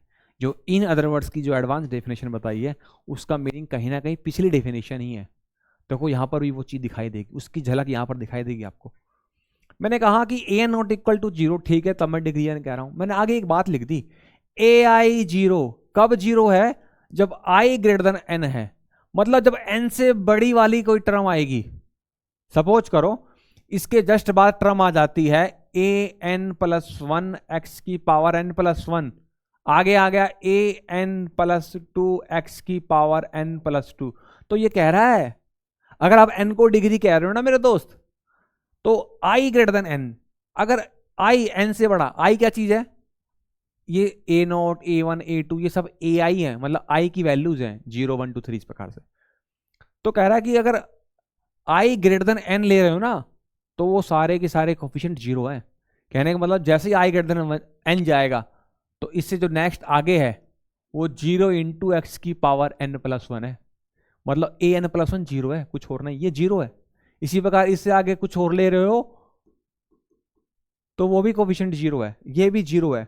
क्यों, अगर ये जीरो नहीं होगा तो n plus one highest power यही हुई तो यही डिग्री बन जाएगी। और मान लो अगर ये भी नॉन जीरो है और यहां तक चले गए और an प्लस टू भी जीरो नहीं है तो n प्लस टू डिग्री हो जाएगी। तो अगर अपन को डिग्री n दिखानी है तो कहीं ना कहीं अपने को इस एक्सप्रेशन में एक बात डालनी है कि भाई सारे ai जीरो हैं, n से बड़े अगर कोई है तो i की वैल्यू। तो ये डेफिनेशन वही पीछे वाली बात से कनेक्ट कर रही है। इट इज रिटन एज, और डिग्री अगर आप इस एफ एक्स की लिख रहे हैं तो इसको डी ई जी एफ एक्स इस प्रकार से लिखेंगे, और एन है तो एन, ये लिखने का तरीका है। तो उम्मीद करता हूँ आपको ये डेफिनेशन समझ में आ रही है, आसान है। अब देखिए यहाँ पर नोट डाल दिया गया है, the degree of the constant polynomial is zero. जितनी भी कॉन्स्टेंट पोलिनोमियल्स हैं उन सब की डिग्री जीरो, मतलब रिंग के जो एलिमेंट्स जो कॉन्स्टेंट पोलिनोमियल डिफाइन करके देंगे आपको, उन सब की डिग्री जीरो होगी दोस्तों। सिंपल सी बात है, 9th-10th लेवल से जानते आ रहे हैं। While the degree of the zero polynomial is not defined, बिल्कुल degree of zero polynomial defined होगी नहीं। नेक्स्ट देखिए, degree of minus f of x is equal to degree of F x, बिल्कुल ठीक बात है। जैसे अपने पास एफ एक्स है, सपोज करो अपने पास एफ एक्स है एक्स स्क्वेयर प्लस 7, इसकी डिग्री कितनी है 2 है, और अपने पास माइनस एफ एक्स है, वो क्या हो जाएगा माइनस एक्स स्क्वेयर माइनस 7। तो डिग्री यहाँ पर भी 2 है, डिग्री यहाँ पर भी 2 है, कोफिशिएंट यहाँ पर 1 है, यहाँ माइनस, उससे क्या फर्क पड़ता है, कोफिशिएंट नॉन जीरो होना चाहिए ना, यहाँ नॉन जीरो है, यहाँ पर नॉन जीरो है। तो दोनों ही केस में डिग्री ऑफ एफ एक्स और degree of minus F x क्या है 2 ही है, तो बराबर ही है। तो ये दो नोट आपको याद रखना। रिजल्ट पे चलते हैं। अभी जो डिग्री का कॉन्सेप्ट पढ़ा है अपन ने, तो जो डिग्री का कॉन्सेप्ट पढ़ा है उस कॉन्सेप्ट से कुछ नई बातें हैं जो आपको एज ए क्वेश्चन एग्जाम में देखने को मिल सकती है। रिजल्ट नंबर 2 क्या कहता है, कहता है अगर एफ एक्स और जी एक्स कोई दो नॉन जीरो पोलिनोमियल है आर एक्स से, आर एक्स क्या है किसी रिंग आर के लिए collection of all polynomials over the ring R, सभी पोलिनोमियल कलेक्शन है, तो वहां से आपने दो एलिमेंट उठा ली, एफ एक्स और जी एक्स, दो पोलिनोमियल ले ली। तो कह रहा है जो डिग्री है ना किसकी भैया, एफ एक्स प्लस जी एक्स, मतलब इन दोनों को जोड़ दें उसके बाद डिग्री निकाले, वो डिग्री क्या होगी लेस देन इक्वल टू होगी, किसका लेस देन इक्वल टू की मैक्सिमम, किसकी मैक्सिमम, जो एफ एक्स की डिग्री आई है और जी एक्स की डिग्री आई है, उन दोनों में कोमा लगा रखा है यहां पर, एफ एक्स की डिग्री सपोज करो 2 आई, जी एक्स की डिग्री सपोज करो 3 आई, तो मैक्सिमम कौन होगा 3। तो इन दोनों की डिग्री का जो, इन दोनों पोलिनोमियल का जो सम करेंगे उस पोलिनोमियल की जो डिग्री होगी वो डिग्री या तो 3 के इक्वल होगी या 3 से छोटी होगी, ये कहना चाह रहा है। मैं छोटा सा एग्जांपल आपके सामने लेता हूं एक, देखिए सपोज करो मैंने एफ एक्स ले लिया x square plus 2x plus 7, जी एक्स मैंने ले लिया, जी एक्स में ले लेता हूं थोड़ी देर के लिए x प्लस 5। तो मुझे बताइए एफ एक्स प्लस जी एक्स क्या आएगा, एफ एक्स प्लस जी एक्स क्या आएगा, सिंपल सी बात है एक्स स्क्वेयर, 2x और x 3x, 7 और 5 12। अब मुझे ये बताइए इन तीनों से मेरे पास क्या क्या चीजें आई, इन तीनों से मेरे पास क्या क्या चीजें आई, डिग्री ऑफ एफ एक्स कितना आया 2, ये f है, डिग्री ऑफ जी एक्स कितना आया 1, दोनों को जोड़ा तो ये पोलिनोमियल बनी, तो degree of F x plus ji X वो कितना आया, ये है एफ एक्स प्लस जी एक्स, डिग्री 2 आई। तो कहीं ना कहीं आप देख पा रहे हैं कि degree of F x plus ji X अपनी आई 2, और एफ एक्स की डिग्री कितनी है, एफ एक्स की डिग्री कितनी है 2, और जी एक्स की डिग्री कितनी है 1। तो आप देख पा रहे हैं कि एफ एक्स प्लस जी एक्स की जो डिग्री है वो कहीं ना कहीं less than equal to maximum of 2,1। तो इन दोनों में मैक्सिमम कौन है 2, तो इन दोनों की डिग्री में जो मैक्सिमम है या तो उसके इक्वल होगी या उससे छोटी होगी, किसकी डिग्री एफ एक्स प्लस जी एक्स की। तो एफ एक्स प्लस जी एक्स की डिग्री इन दोनों में जो मैक्सिमम है उसके इक्वल या उससे छोटी होगी। तो इन दोनों मैक्सिमम कौन है 2, तो 2 के इक्वल हो गया, 2 less than equal to 2, satisfy हो गया काम भाई, 2 लेस देन इक्वल टू 2, ये सही बात है ना, या तो मैक्सिमम के इक्वल या उससे छोटी भी हो सकती है। छोटी कैसे होगी देखो एग्जांपल देता हूं, छोटी कैसी होगी अभी एग्जांपल देता हूं। सपोज करो एफ एक्स आपका है एक्स स्क्वेयर प्लस 4, ए को ले लेते हैं चलो 4x, और जी एक्स आपका है minus x square plus 3 minus x square plus 7। तो अपना एफ एक्स प्लस जी एक्स क्या आएगा दोस्त, मुझे बताइए अभी, एफ एक्स प्लस ये तो कट जाएंगे 4x प्लस 7, तो डिग्री ऑफ एफ एक्स कितनी आई, यहां लिख देता हूं maximum. Degree of F x कितनी आई 2, डिग्री ऑफ जी एक्स कितनी आई 2। भाई यहां से एफ एक्स की डिग्री भी 2 है, जी एक्स की डिग्री भी 2 है। एफ एक्स प्लस जी एक्स की डिग्री कितनी है 1 है, तो यहां पर तो 1 है। तो इन दोनों मैक्सिमम कौन है, 2 ही है। ये दो या दो लो एक ही बात है। तो इस एफ एक्स प्लस जी एक्स की डिग्री इन दोनों के मैक्सिमम के छोटी भी हो सकती है। पिछले केस में इक्वल थी, तो मतलब इक्वल वाली बात भी हो सकती है, और इन दोनों के मैक्सिमम से छोटी भी हो सकती है। तो उम्मीद करता हूं ये चीज आप कनेक्ट कर पा रहे हैं। इसी प्रकार प्रोडक्ट वाला खेल है, क्लियर है। तो degree of F x into ji X, दोनों के प्रोडक्ट की जो डिग्री है वो लेस देन इक्वल टू होगा degree of F x plus degree of G X के। यहां पर तो भैया लेस देन इक्वल टू, यहां पर मैक्सिमम नहीं चलेगा। इन दोनों के जोड़ करने पर एफ एक्स की डिग्री प्लस जी एक्स की डिग्री, एक छोटे से एग्जांपल से कनेक्ट कर लेते हैं। देखो एफ एक्स में मान लेता हूं एक्स स्क्वायर प्लस में 7x, जी एक्स में मान लेता हूं x माइनस 1। तो मुझे बताइए एफ एक्स इंटू जी एक्स क्या आएगा। पहले तो ये जी एक्स एफ एक्स इंटू जी एक्स निकालना है, इन दोनों को मल्टीप्लाई करो। इसको करेंगे तो x की पावर 3 आएगा, x की पावर 3 यहां से आएगा माइनस का एक्स स्क्वायर, x की पावर 3 माइनस एक्स स्क्वायर। इससे करेंगे तो कितना आएगा प्लस 7x स्क्वायर, इसमें प्लस 7x स्क्वायर करेंगे तो प्लस का 6x स्क्वायर हो जाएगा। जल्दी कर देते हैं थोड़ा काम, और इससे करेंगे तो माइनस का 7x। तो इस एफ एक्स प्लस जी एक्स की डिग्री कितनी आएगी 3, less than equal to F X की डिग्री कितनी है 2, जी एक्स की डिग्री कितनी है 1, तो 2 प्लस 1 3, तो 3 लेस देन इक्वल टू 3। ये बात भी ठीक है। तो इसी प्रकार अपन प्रोडक्ट करके चेक कर सकते हैं कि भाई एफ एक्स इंटू जी एक्स की degree less than equal to degree of F x plus degree of G X होता है। तो ये 2-3 छोटे पॉइंट्स हैं, आपको याद रखना है। अच्छा यहां पर एक पॉइंट नंबर 3 ध्यान देने वाला है। If R is an integral domain, मैंने एक बात बता दी कि भाई ठीक है कि डिग्री जो होती है एफ एक्स इंटू जी एक्स की वो लेस देन इक्वल टू होती है इन दोनों की डिग्री के जोड़ के। लेकिन अगर रिंग अगर इंटीग्रल डोमेन हो जाए तो फिर लेस देन इक्वल टू वाला खेल नहीं रहेगा, फिर हमेशा डिग्री इन दोनों की, इसकी डिग्री और इन दोनों की डिग्री का जोड़ बराबर होगा। कैसे सर जी, देखो एक बात बताता हूं। यहां पर इंटीग्रल डोमेन का ही सारा रोल है। अब आपको समझना पड़ेगा कि सर ये इंटीग्रल डोमेन क्या है। पीछे कितनी बार बता कर लाया हूं कि कोई भी रिंग जो होती है उसको इंटीग्रल डोमेन कहने के लिए एक तो वो कॉम्यूटेटिव, नंबर 2 यूनिटी एलिमेंट, और number 3 without zero divisor. Without zero divisor ये होनी चाहिए। अच्छा सर जी ये तो कोई बड़ी बात नहीं है, यहां है सारा खेल विदाउट जीरो डिवाइजर। ये क्या होता है डेफिनेशन। विदाउट जीरो डिवाइजर ये कहता है अगर आपके पास की रिंग के 2 एलिमेंट है, मान लो सपोज करो रिंग आर है, तो इस रिंग में कोई 2 एलिमेंट है, अगर उनका प्रोडक्ट नॉट इक्वल टू उनका प्रोडक्ट अगर इक्वल टू 0 आ रहा है देन आइदर ए 0 और बी 0। एक तो इस तरीके से पढ़ते हैं डेफिनेशन को विदाउट जीरो डिवाइजर। एक तरीका और है, अगर वो दोनों एलिमेंट नॉन जीरो है तो उनका प्रोडक्ट भी नॉन जीरो होना चाहिए। इस तरीके से भी डेफिनेशन को पढ़ा जाता है। सुविधा के लिए अपन कोई सी भी अपने हिसाब से इस्तेमाल कर लेते हैं।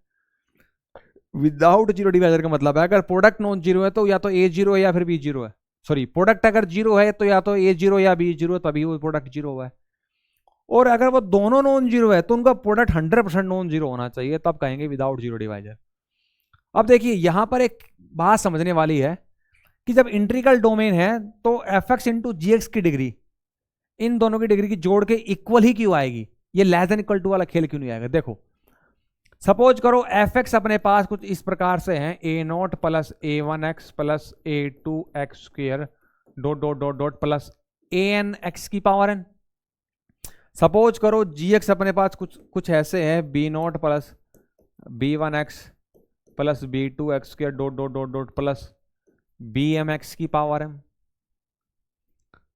अब एफ एक्स इंटू जी एक्स का मतलब क्या है दोस्त, यहां से एफ एक्स की डिग्री कितनी है n, जी एक्स की डिग्री कितनी है m। समझ पा रहे हैं डिग्री का मतलब। तो एफ एक्स इंटू जी एक्स, जैसे ही मैं एफ एक्स इंटू जी एक्स निकाल लूंगा, तो जब मैं प्रोडक्ट एफ एक्स और जी एक्स का मल्टीप्लाई करूंगा, जैसे ही मैं एफ एक्स और जी एक्स का मल्टीप्लाई करूंगा, तो यहां पर मैं एफ एक्स और जी एक्स कैसा ले रहा हूं, देखो मैंने थोड़ी देर पहले डेफिनेशन बताई है कि अगर A not equal to zero है, B not equal to zero है, तो product A B not equal to zero होना चाहिए। यहां पर तो ए और बी एलिमेंट थे रिंग आर के लिए।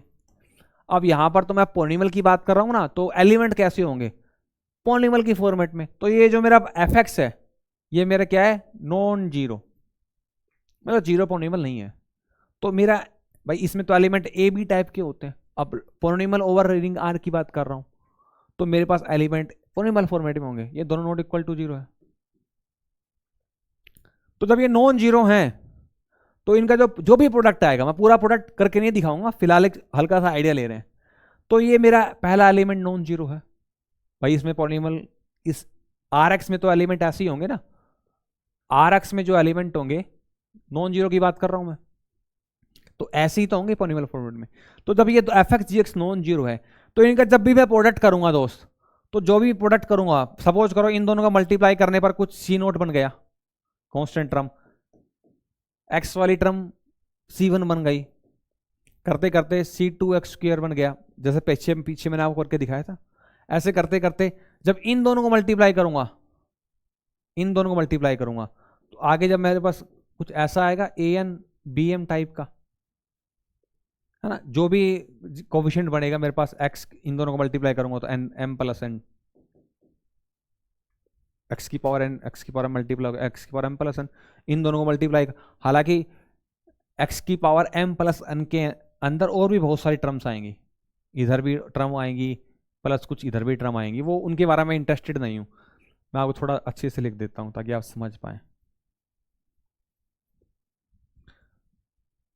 जैसे मैंने यहां पर ए नोट बी नोट को मल्टीप्लाई किया, तो मैंने सी नोट नाम दे दिया। जब मैं एक्स वाली टर्म करूंगा, तो जो भी एक्स की कोफिशिएंट आएंगे उनको मैंने सी वन नाम दे दिया। जब मैं मल्टीप्लाई करूंगा, तो एक्स स्क्वायर का जो भी कोफिशिएंट है उसको मैंने सी टू नाम दे दिया। फिर जैसे जैसे मैं आगे बढ़ूंगा, तो इन दोनों को मल्टीप्लाई करूंगा, तो एक्स की पावर एम प्लस एन हो जाएगी, तो उसके भी कुछ ना कुछ कोफिशिएंट्स आएंगे। तो एक्स की पावर एम प्लस एन जब भी आएंगे, तो इसमें बहुत सारे कोफिशिएंट्स ऐड होंगे। तो सपोज कर लेता हूं मेरे पास इन दोनों को मल्टीप्लाई करूंगा, तो ए एन और बी एम तो आना ही आना है, इनके अलावा और भी आएंगे, उनके बारे में मैं इंटरेस्टेड नहीं हूं। फिलहाल तो मैं ए एन और बी एम के बारे में इंटरेस्टेड हूं, हालांकि और भी कुछ कोफिशिएंट्स आएंगे, है ना। तो फिलहाल मैं इतना लिख लेता हूं, मैं इन दोनों पे ज्यादा फोकस करना चाह रहा हूं, क्योंकि मैं नॉन जीरो ले रहा हूं मैं इनको। और जब इसकी डिग्री में बी एन, इसकी डिग्री जब मैंने बता दी एन है, सुनो ध्यान से दोस्त, समझ बात पकड़ो यहां से, जब मैंने कह दिया एफ एक्स की डिग्री एन है, तो ये कभी भी जीरो नहीं होगा, पकड़ो इस बात को। जब मैंने कह दिया जी एक्स की डिग्री एम है, तो बी एम कभी भी जीरो नहीं हो सकता। तो जब मेरा a n not equal to zero है, जब मेरा b m not equal to zero है, तो इन दोनों का जो मल्टीप्लाई होगा a m into b m, वो भी नॉट इक्वल टू जीरो होगा। तो मतलब यहां पे चाहे कुछ भी कोफिशिएंट हो, यहां चाहे कुछ भी हो, ये तो होना ही होना है, तो ये तो नॉन जीरो ही होगा। क्या समझे भाई, इधर चलो मान लो कुछ कोफिशिएंट है इसके साथ, इधर कुछ कोफिशिएंट है इसके साथ, वो जीरो हो, लेकिन मुझे एक बात पक्का पता है, इसका एक कोफिशिएंट ये वाला तो नॉन जीरो रहने देने वाला है। बोले तो इसकी जो डिग्री है एम प्लस एन ही होगी, क्योंकि एक बात से मैं श्योर हूं भाई, जैसे मैंने यहां पर एक्स का कोफिशिएंट C1 लिखा, एक्चुअल में C1 चीज क्या थी, C1 चीज क्या थी, A1 B नोट, और इससे किया तो A1 B नोट, इससे किया तो A नोट B1, ये दोनों का ऐड था। तो उसी प्रकार एक्स की पावर एम प्लस एन के अंदर भी तो और भी चीजें ऐड हो रही हैं, मैंने सिर्फ इस पर ही फोकस किया है, ज्यादा फालतू कुछ भी हो मुझे उससे मतलब नहीं है। लेकिन एक बात श्योर है कि इन दोनों को जब मल्टीप्लाई करूंगा, तो ए एन बी एन तो मल्टीप्लाई होंगे ही होंगे, और मुझे पक्का पता है अगर इसकी डिग्री एन है तो a n not equal to zero है, इसकी डिग्री एम है तो ये b m not equal to zero, ये बात पक्का पता है मुझे। और जब मैं एफ एक्स इंटू जी एक्स कर रहा हूं, तो जब a n a not equal to zero है, b m not equal to zero, तो इन दोनों का मल्टीप्लीकेशन भी नॉट इक्वल टू जीरो है। तो कहीं ना कहीं इसका कोफिशिएंट में ए एन बी एम तो आ ही रहा है, और ये नॉट इक्वल टू जीरो है, मैं श्योर हो चुका, चाहे ये जीरो हो या ना, मुझे इससे मतलब नहीं। तो इसका मतलब एक बात पक्का पता है, इसका कोफिशिएंट ये तो है ही है और ये नॉन जीरो है। तो जब ये नॉन जीरो है मतलब इसका कुछ ना कुछ कोफिशिएंट नॉन जीरो है, तो इसकी जो डिग्री है, इस प्रोडक्ट की जो डिग्री है वो भैया m प्लस एन तो होगी ही होगी, 100% डिग्री m प्लस एन होगी। तो आपने क्या देखा, degree of F x plus ji X, आपने क्या देखा, आपने देख लिया ना। अब तो क्या देख लिया आपने, सर जी हमने ये देख लिया कि इसकी जो डिग्री है इसके हिसाब से m प्लस एन, इस प्रोडक्ट की एफ एक्स की डिग्री क्या है n, जी एक्स की डिग्री क्या है m। तो आप देख पा रहे हैं left is equal to right. तो जब भी इंटीग्रल डोमेन होगा मेरा दोस्त, इन दोनों की डिग्री मतलब एफ एक्स जी एक्स की degree is equal to degree f x plus degree g x equal to ही आएगा। और अदरवाइज नॉर्मल अपने पास कोई रिंग है, पॉलिनॉमियल है, तो वहां पर लेस देन इक्वल टू वाला केस बनेगा। और इंटीग्रल डोमेन में इक्वल टू ही होगा, इस बात पे मैं जोर दे रहा हूं क्योंकि यहां से क्वेश्चन बनाऊंगा दोस्त, और जब मैं क्वेश्चन बनाऊंगा तो इंटीग्रल डोमेन देकर कुछ ऑप्शंस बनाऊंगा, और आपको वहां पकड़ना है कि जब भी इंटीग्रल डोमेन आया तो इक्वल टू आएगा। इस पर समय दिया है तो चीज को नोट कर लेना, ध्यान से समझ लेना, काम आएगी। आगे बढ़ते हैं। तो यहां तक अपन ने कवर कर लिया कि पॉलिनॉमियल ओवर द रिंग क्या कॉन्सेप्ट होता है। लगभग 1 घंटा 4 मिनट हो गई भैया, पढ़ते पढ़ते कितना आगे निकल गया पता नहीं चला। अपन ने पढ़ लिया कि पॉलिनॉमियल ओवर रिंग क्या कॉन्सेप्ट होता है, डिग्री ऑफ पॉलिनॉमियल्स क्या होती है। अब नेक्स्ट कॉन्सेप्ट पे चलते हैं। आज का concept polynomial ring over a ring. Polynomial ring over a ring क्या चीज है, देखो द सेट आर एक्स, अपन जैसे पर पीछे पढ़कर आए हैं रिंग ऑफ इंटीजर, तो एडिशन और मल्टीप्लिकेशन 2 ऑपरेशन लगाते थे, ये सेट होना जरूरी है। तो जब अपन पॉलिनॉमियल रिंग को पढ़ रहे हैं तो अपने पास रिंग से बनने वाला सेट होना चाहिए, और वो सेट कौन होता है मेरे दोस्त, आर एक्स होता है। और ये आर एक्स क्या होता है, set of all polynomials over the ring R. तो अपने पास जैसे यहां पर एक सेट होता है तो वहां पर अपने पास एक सेट होना चाहिए। आर एक्स क्या है, सेट है, all polynomials over ring R with 2 binary operations addition and multiplication एक रिंग बनाता है, form a ring. That is ये जो सेट है with 2 binary operations is a polynomial ring over R. मतलब ये जो सेट है ऑल पॉलिनॉमियल्स का over the ring R with 2 binary operation addition and multiplication, जो रिंग बनाता है उसी रिंग को कहते हैं polynomial ring over the ring R. Yes, मतलब अपनी इस क्लास में जो पीछे तक का सारा कॉन्सेप्ट पढ़कर आया वो सब यहां पर आकर समेट जाता है। जो पॉलिनॉमियल्स का कलेक्शन बनता है, जो सेट होता है, इन 2 ऑपरेशंस के साथ एक रिंग बनाता है, और उस रिंग को कहते हैं पॉलिनॉमियल रिंग। अभी तक मैंने ये नहीं बोला पॉलिनॉमियल रिंग, अब तक मैं पीछे क्या बोलता रहा था, polynomial over ring, polynomial over ring, polynomial over integer, polynomial over rational. अब मैंने क्या बोला, पॉलिनॉमियल रिंग। क्यों? क्योंकि ये सेट है पॉलिनॉमियल्स का, एडिशन और मल्टीप्लिकेशन 2 ऑपरेशन है, ये अलजेब्राइक स्ट्रक्चर बनाएगी एक रिंग जिसको कहेंगे पॉलिनॉमियल रिंग, और वो भी किसी रिंग पर ही बन रही है, तो ओवर ए रिंग आर। अब आप कहोगे सर जी चलो ये बात तो समझ में आ गया, ये रिंग जो बनती है इसको पॉलिनॉमियल रिंग कहते हैं। ये पॉलिनॉमियल रिंग इसलिए कहते हैं क्योंकि अपने पास रिंग के लिए जो प्रॉपर्टीज होती हैं, 8 प्रॉपर्टीज होती हैं। एडिशन की बात करें तो एडिशन के रेस्पेक्ट में अपने पास दोस्त क्या क्या होता है, एडिशन के रेस्पेक्ट में अपने पास इसके पास क्लोजर प्रॉपर्टी होती है। बोले तो एफ एक्स और जी एक्स 2 पॉलिनॉमियल है, तो उनका जो सम करेंगे वो भी किस में बिलोंग करेगा, आर एक्स सेट में बिलोंग करेगा। यहाँ इसका मतलब है क्लोजर प्रॉपर्टी होल्ड कर रही है। दूसरा बात करें एसोसिएटिव या कॉम्यूटेटिव की बात कर लेते हैं पहले, तो F x plus ji X is equal to G x plus F X. तो एडिशन के रेस्पेक्ट में क्लोजर हो गया, दोनों का सम उस सेट में जाएगा।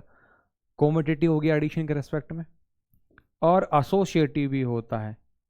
एफ, मैं एफ एक्स की जगह सीधा एफ लिख देता हूँ, एफ प्लस जी प्लस एच बराबर एफ प्लस जी और बाहर कर लेते हैं एच। बार बार एक्स लिखने की जरूरत नहीं है, अंडरस्टूड, आप समझ जाओगे। ये एसोसिएटिव हो गया। नंबर 4 हम बात करें तो आइडेंटिटी, तो आइडेंटिटी जीरो के लिए दिखाता हूं मैं, F plus zero is equal to F is equal to zero plus F. ये जीरो क्या, जीरो पॉइंटेबल है। पांचवा दिखाता हूं मैं, ये ओ से डिनोट करते हैं इसको, है ना, ओ से मतलब जीरो पॉइंटेबल। एडिटिव आइडेंटिटी, तो एफ प्लस में मैं माइनस एफ कर लेता हूं, दैट्स इक्वल टू जीरो पॉइंटेबल, मतलब बोले तो ओ मतलब जीरो पॉइंटेबल, that's equal to minus f और प्लस में नेगेटिव पॉइंटेबल भी तो होती है। तो क्लोजर हो गया एडिशन के रिस्पेक्ट में, कॉमोडिटिव हो गया, एसोसिएटिव हो गया, ये आइडेंटिटी हो गया, जीरो एक जीरो पॉइंटेबल आइडेंटिटी का काम कर रहा है, और F minus minus additive inverse, इसका एडिटिव इनवर्स हो गया, जीरो आएगा, इन दोनों को ऐड करेंगे तो पांचों प्रॉपर्टी काम करती है। इनका पीछे सम करना, प्रोडक्ट करना पीछे सिखा कर लाए मैं आपको। ये एडिशन में हो गया। अब बात करें मल्टीप्लिकेशन में, तो भैया मल्टीप्लिकेशन की बात करूं ना, तो मल्टीप्लिकेशन में पहली प्रॉपर्टी क्या होती है, क्लोजर होती है, एफ एक्स इंटू जी एक्स। दो पॉलिनोमियल का प्रोडक्ट पीछे करके दिखाया मैंने आपको, एक पॉलिनोमियल होता है, तो एफ एक्स इंटू जी एक्स जो भी आएगा, एफ एक्स इंटू जी एक्स जो भी आएगा वो किस में बिलोंग करेगा, आर एक्स में बिलोंग करेगा, बोले तो क्लोजर होता है मल्टीप्लिकेशन के रेस्पेक्ट में। दूसरी बात हम करें तो एसोसिएटिव भी होता है, मतलब एफ एक्स इंटू जी एक्स, इस पूरे के बाहर मैं लगा दूं H X, that's equal to F X, ये क्या हो जाएगा G X multiply H X. तो एक तरीके से प्रोडक्ट में एसोसिएटिव प्रॉपर्टी भी काम करेगी दोस्त, ठीक है। और नंबर जो अपनी बच गई डिस्ट्रीब्यूटिव मल्टीप्लिकेशन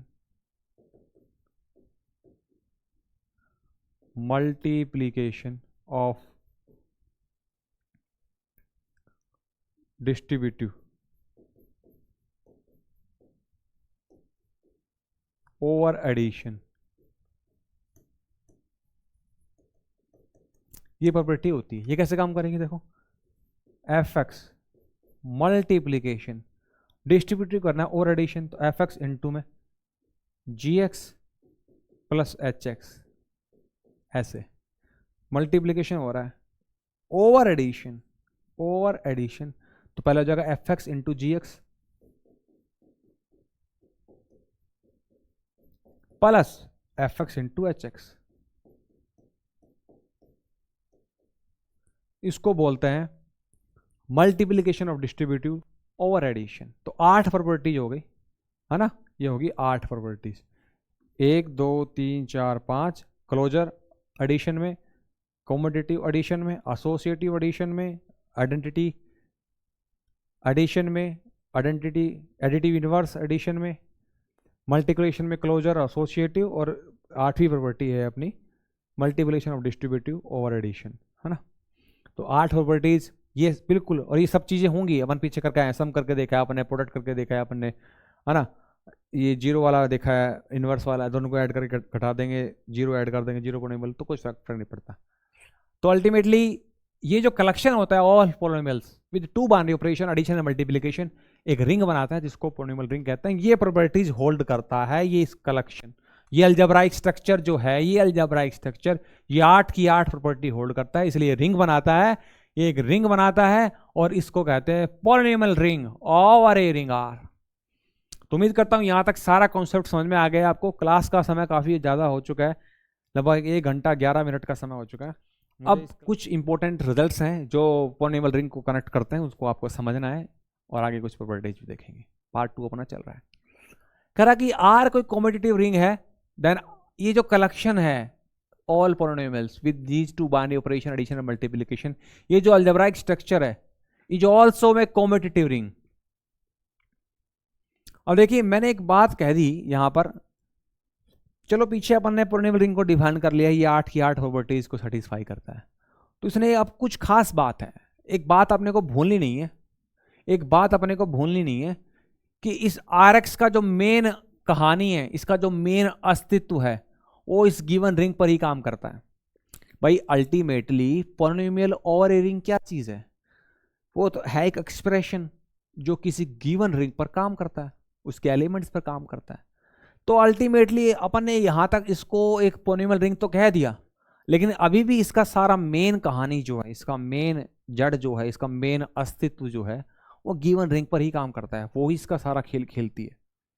तो अब कुछ प्रॉपर्टी निकल कर आई है, एक इंपॉर्टेंट पॉइंट निकल कर आया है कि जो गिवन रिंग आर है उसके ऊपर ने अपन ने बहुत सारी पोनिमल्स बनाई थी, और उस कलेक्शन को एक सेट बनाया था, और उस सेट पर दो बाइनरी ऑपरेशन लगाकर उसको पोनिमल रिंग बोला था।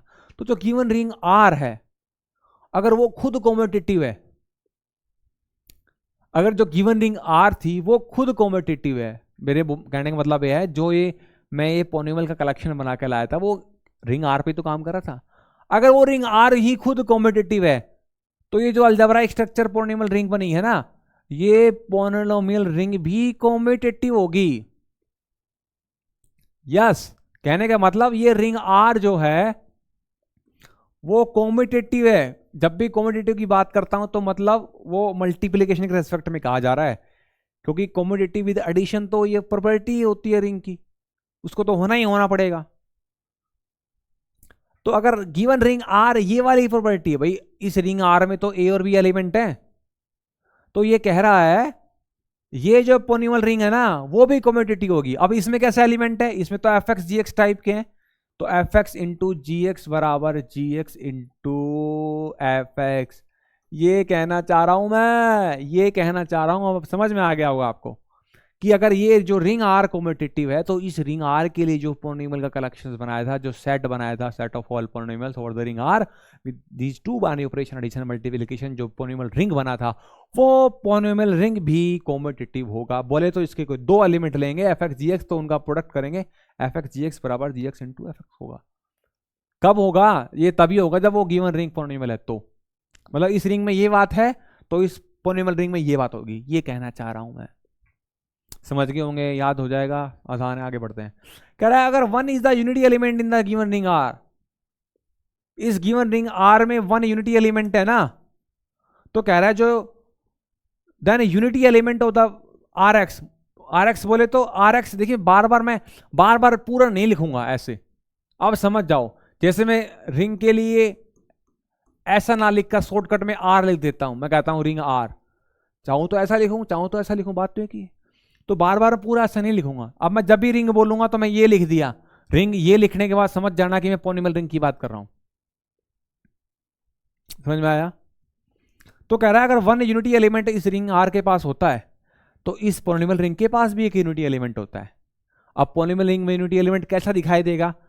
ये दिखाई देगा। अब कहोगे जी ये क्या चीज है? अरे भाई डेफिनेशन, इस क्लास की शुरुआत में मैंने आपको पोलिनोमियल ओवर रिंग आर की डेफिनेशन बताई थी, एक सिंपल डेफिनेशन पार्ट 1 में, और इन अदर वर्ड्स एक डेफिनेशन और बताई थी, याद करो, a not a one a two dot dot a n dot dot dot dot, एक infinite sequence of elements of ring R, उसको मैंने पोलिनोमियल ओवर आर रिंग बोला था।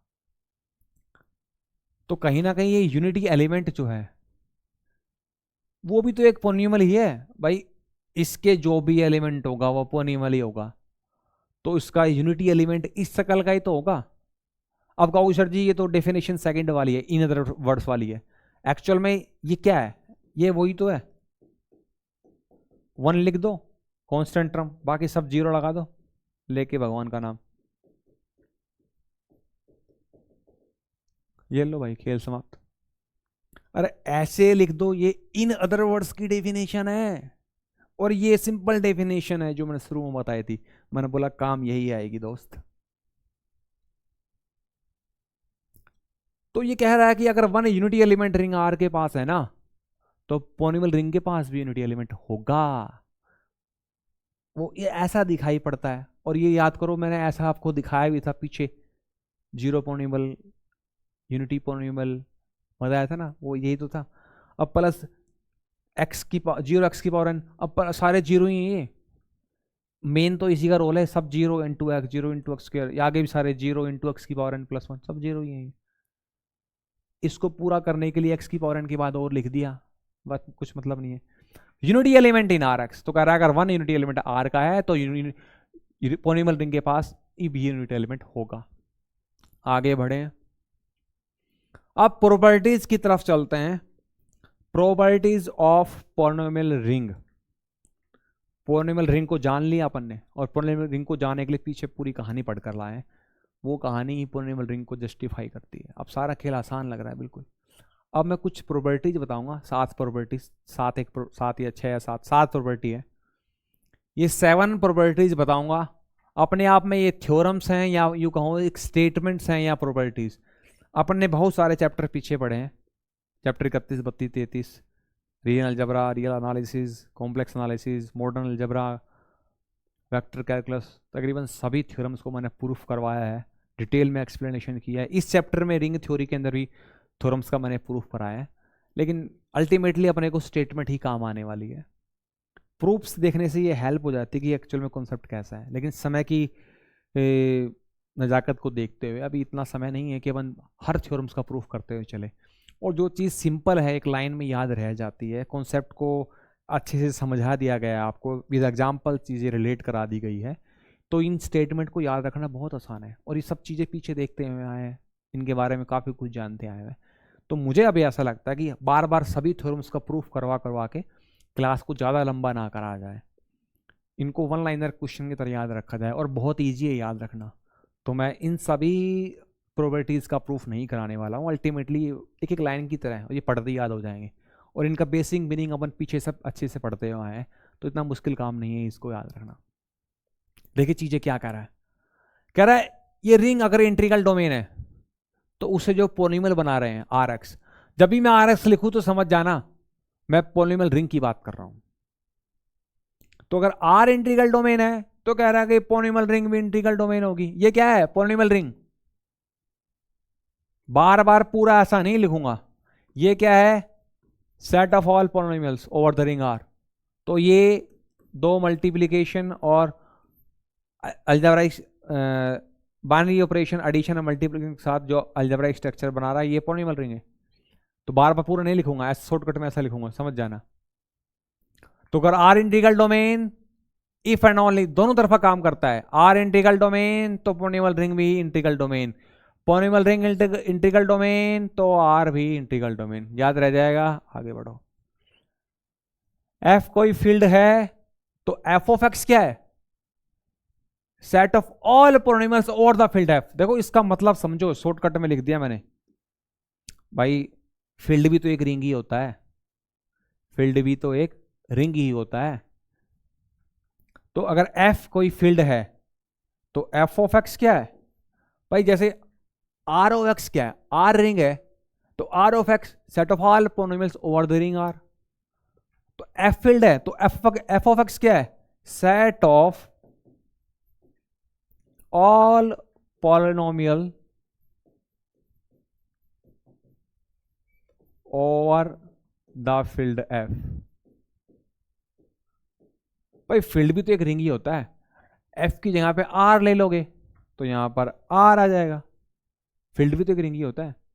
तो एफ ऑफ एक्स का मतलब है सेट ऑफ ऑल पॉलिनोमियल्स, कहां? Over the field F. तो कह रहा है अगर एफ कोई फील्ड है ना तो F x set of all polynomials over the field F, वो भी एक इंटीग्रल डोमेन होगा। बार बार आईडी, शॉर्टकट में आईडी बोलते हैं इसको, इंटीग्रल डोमेन। अगर फील्ड है तो उस फील्ड में जितनी भी पॉलिनोमियल्स बनेगी उन पॉलिनोमियल का कलेक्शन एक पॉलिनोमियल का सेट बनेगा, वो सेट एक पॉलिनोमियल रिंग बनाएगा और वो पॉलिनोमियल रिंग इंटीग्रल डोमेन होगी। याद रह जाएगा। नंबर 3, एफ अगर फील्ड है तो set of all polynomials over the field F is an Euclidean domain. वो क्या होगा दोस्त? यूक्लिडियन डोमेन होगा।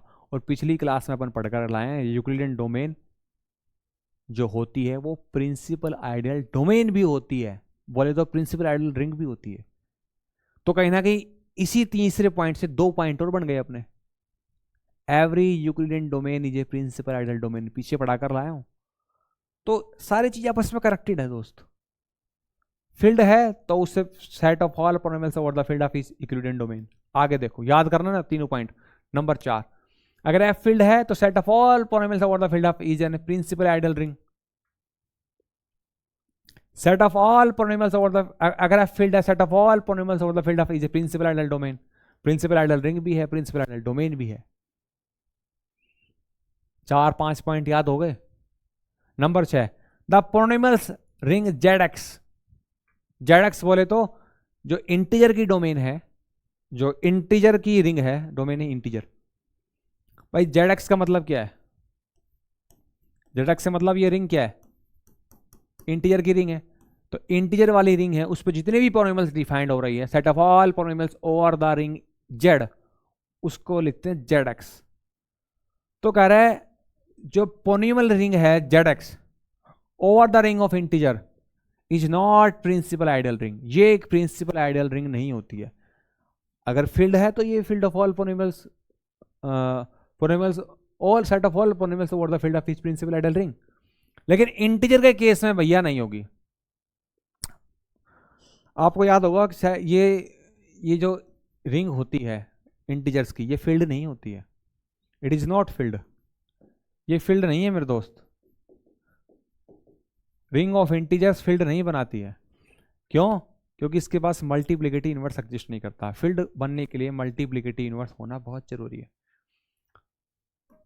1 इसमें बिलोंग, 2 इसमें बिलोंग करता है, लेकिन इसका जो मल्टीप्लिकेटिव इनवर्स होता है वो 1/2 होता है। लेकिन 1/2 तो बिलोंग नहीं करता ना इंटीजर के सेट में, नॉट बिलोंग्स टू। तो 2 के पास मल्टीप्लिकेटिव इनवर्स नहीं होता, 3 के पास मल्टीप्लिकेटिव इनवर्स नहीं है। तो मतलब ये जो रिंग है वो फील्ड नहीं है। ये बात समझना है आपको। तो अगर फील्ड है तो set of all polynomials over the field F is principal ideal ring. तो पॉलिनोमियल जो बनेगी रिंग, पॉलिनोमियल जो बनेगी इंटीजर के सेट के लिए, polynomial ring over the set, polynomial ring over the ring Z, यानी कि ring integer is not principal ideal ring. तो आप ऐसे चीजों को याद रखेंगे, इन दोनों का कनेक्शन बना लो, याद रह जाएगा। फील्ड है तो प्रिंसिपल आइडियल रिंग, फील्ड नहीं है तो प्रिंसिपल आइडियल रिंग नहीं होगा। ऐसे समझा लो। नंबर 7 पे आते हैं। F is a field, then f of x set of all polynomials over the field f is may not be a field, may not be a field नहीं हो सकता। ये बात थोड़ा गौर देने वाली है। अब तक सारी बात चलती आ रही थी, फील्ड है प्रिंसिपल आइडियल रिंग, फील्ड है प्रिंसिपल आइडियल डोमेन। अब कह रहा है ये फील्ड है तो फील्ड नहीं भी हो सकता। फील्ड था तो ये भी बात थी, फील्ड था तो ये भी बात थी, फील्ड था तो यूक्लिडियन डोमेन भी था। देखो समझो कितनी गहरी बात है, ये याद रखने में आसानी रहेगी।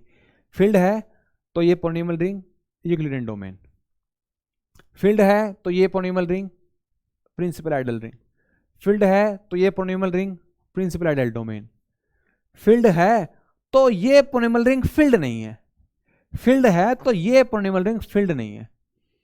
अब आप कहोगे सर कैसे? देखो इस चीज को मैं एक्सप्लेन करता हूं। ये आज की आखिरी प्रॉपर्टी है, property number 7।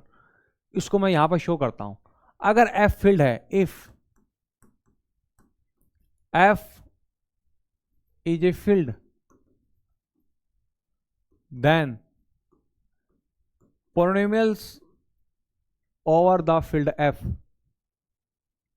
Polynomial ring over the field F, ये क्या है? Set of all polynomials over the field F. बोले तो पॉलिनोमियल है फील्ड के लिए, polynomial of field F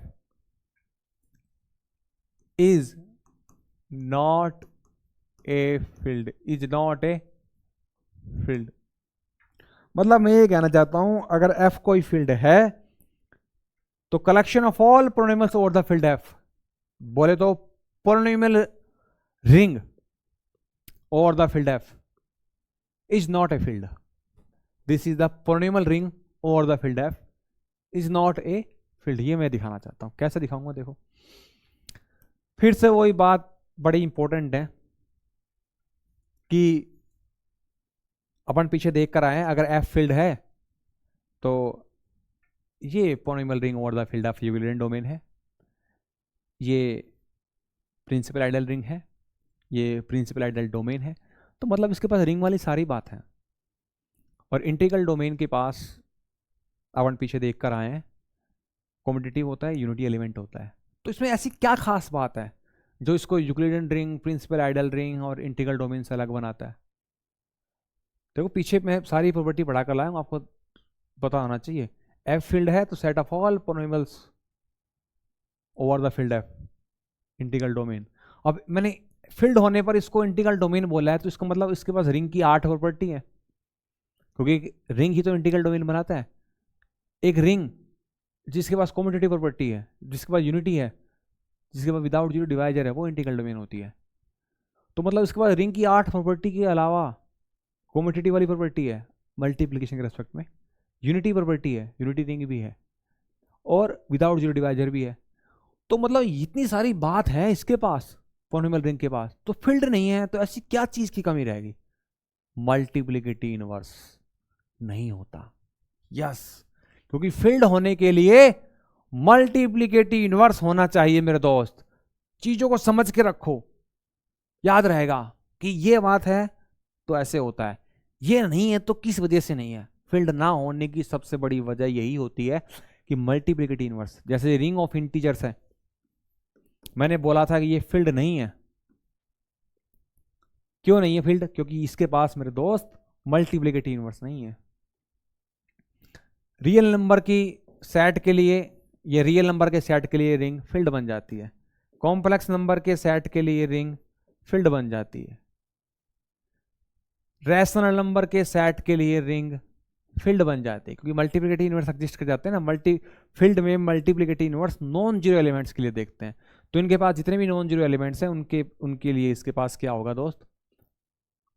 multiplicative inverse होगा। इसके पास नॉन जीरो एलिमेंट जैसे 2 है, तो 2 का मल्टीप्लिकेटिव इनवर्स 1/2 होता है, लेकिन 1/2 तो भैया इसमें बिलोंग नहीं करता ना, इसलिए फील्ड नहीं बना पाता, मल्टीप्लिकेटिव इनवर्स एग्जिस्ट नहीं करता। तो मैं ऐसा ही कुछ यहाँ पर बताने वाला हूँ। देखो कितनी सिंपल छोटी छोटी बातें हैं ना, मुझे ये कॉन्सेप्ट एक्सप्लेन करने में मदद करेगी। मैं कह रहा हूं कि भैया अगर एफ फील्ड है तो ये इंटीग्रल डोमेन है, ये यूक्लिडियन डोमेन है, ये प्रिंसिपल आइडल रिंग है, ये प्रिंसिपल आइडल डोमेन है, इतनी सारी बात है इसके पास, लेकिन ये फील्ड नहीं है यार, क्योंकि मल्टीप्लिकेटिव इनवर्स नहीं है इसके पास। कैसे? देखो, मल्टीप्लिकेटिव इनवर्स होने का मतलब क्या है? यहां से मैं 2 पॉलिनोमियल ले लूं, एक एफ एक्स और एक मैं ले लूं जी एक्स, उन दोनों का प्रोडक्ट एक यूनिटी पॉलिनोमियल बना दूं। भाई देखो मेरी बात ध्यान से, अपन पहले क्या करते थे? फील्ड से 2 एलिमेंट लेते थे, ए और बी। अगर ए का मल्टीप्लिकेटिव इनवर्स बी है तो वो कब होता था? जब ए इंटू बी 1 हो जाए। तो अपन नहीं कहते थे b is equal to a inverse, b is the multiplicative inverse of a, क्योंकि फील्ड में एलिमेंट ए बी टाइप के होते हैं। अब ये पॉलिनोमियल वाला फील्ड है, सॉरी ये पॉलिनोमियल वाली रिंग है, पॉलिनोमियल रिंग है, तो इसमें एलिमेंट पॉलिनोमियल टाइप के होंगे, तो इसलिए मुझे एफ एक्स जी एक्स लेना पड़ रहा है, और आइडेंटिटी एलिमेंट ई एक्स, बोले तो ये 1 है, यूनिटी पॉलिनोमियल, समझ रहे हो ना? तो इसमें ऐसा करना पड़ता है, एलिमेंट ए बी टाइप के होते हैं, इसमें एलिमेंट पॉलिनोमियल टाइप के हैं इस रिंग में, और मुझे दिखाना है कि ये मेरा फील्ड नहीं है। तो मैं क्या दिखा दूंगा? अगर मैं दिखा दूं, अगर मैं ये चीज दिखाने में कामयाब हो जाऊं तो मैं कह दूंगा भाई ये मल्टीप्लिकेटिव इनवर्स एग्जिस्ट करता है। अगर ये चीज नहीं हो पाई तो मल्टीप्लिकेटिव इनवर्स एग्जिस्ट नहीं करेगा। तो दोस्त मैं कैसे करूंगा? देखो, मैं 2 पॉलिनोमियल्स लेता हूं। मैं लेता हूं let F x is equal to 0 + 1x + 0x² + 0x³ dot dot dot dot dot. मैंने मान लिया मेरे पास एक पॉलिनोमियल एफ एक्स है, बोले तो एक एलिमेंट है एफ एक्स का, एंड एक मैंने मान लिया g x, that's equal to b0 + b1x + b2x² + b3x³ dot dot dot dot dot. इस प्रकार से मान लिया मैंने 2 एलिमेंट्स ले ली, 2 पॉलिनोमियल ले ली एफ एक्स से। ये क्या है? Polynomial ring over the field F. अब यहां पर मैंने एक एफ एक्स लिया, एक जी एक्स ले लिया। अब यहां पर तो मैंने b0 b1x b2 इस प्रकार से लिए, तो ये भी कहीं ना कहीं एक तरीके से आप इनको अगर कंपैरिजन करना चाहे तो ब्रैकेट में लिख लीजिए, इज इक्वल टू a0, ये अपना a0 है, ये अपना a1 है, ये अपना a2x², फिर a3x³ + डॉट डॉट इस प्रकार चलता जाएगा। थोड़ा सुविधा के लिए, समझाने के लिए कंपैरिजन करके तो ये मैंने एफ एक्स लिया है इस तरह का, ये मैंने जी एक्स लिया। मैं दिखाना चाहता हूं कि भैया यहाँ पर मल्टीप्लिकेटिव एग्जिस्ट नहीं करेगा, इस वजह से फील्ड नहीं है, मेरा इंटरेस्ट ये है। तो पहले मैं उल्टा सपोज करके चलूंगा, मैं सपोज कर लेता हूं, suppose F x is multiplicative inverse, F x has multiplicative inverse, ये मान लेता हूं, या multiplicative inverse of F exist, मैं ये मान लेता हूं, मैं ये मान लेता हूं। सपोज मल्टीप्लिकेटिव इनवर्स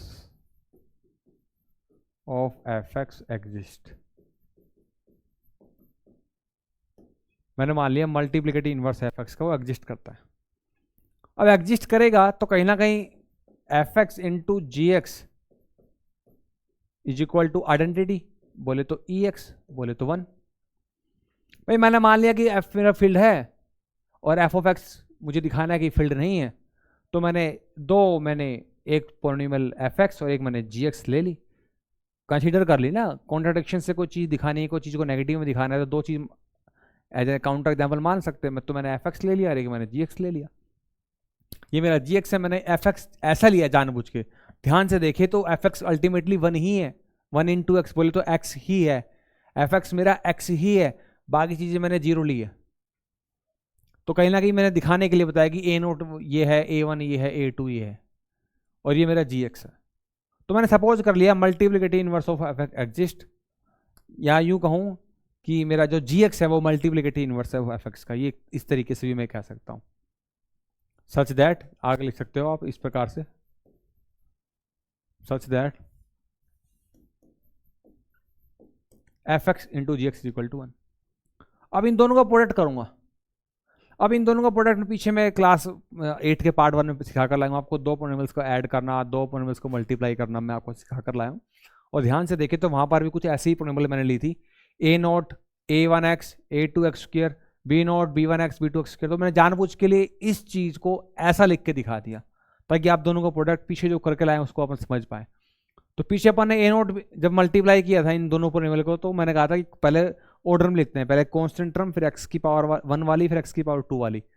तो कॉन्स्टेंट टर्म कब आती है? जब ए नोट को बी नोट से मल्टीप्लाई करेंगे तभी आएगी, क्योंकि ए नोट को इनसे कर देंगे तो एक्स वाली टर्म आ जाएगी, बी नोट को इनसे कर देंगे तो एक्स वाली टर्म आ जाएगी। तो जो ए नोट को बी नोट से करेंगे तभी कॉन्स्टेंट टर्म आएगी, तो उसको मैंने सी नोट नाम दिया था।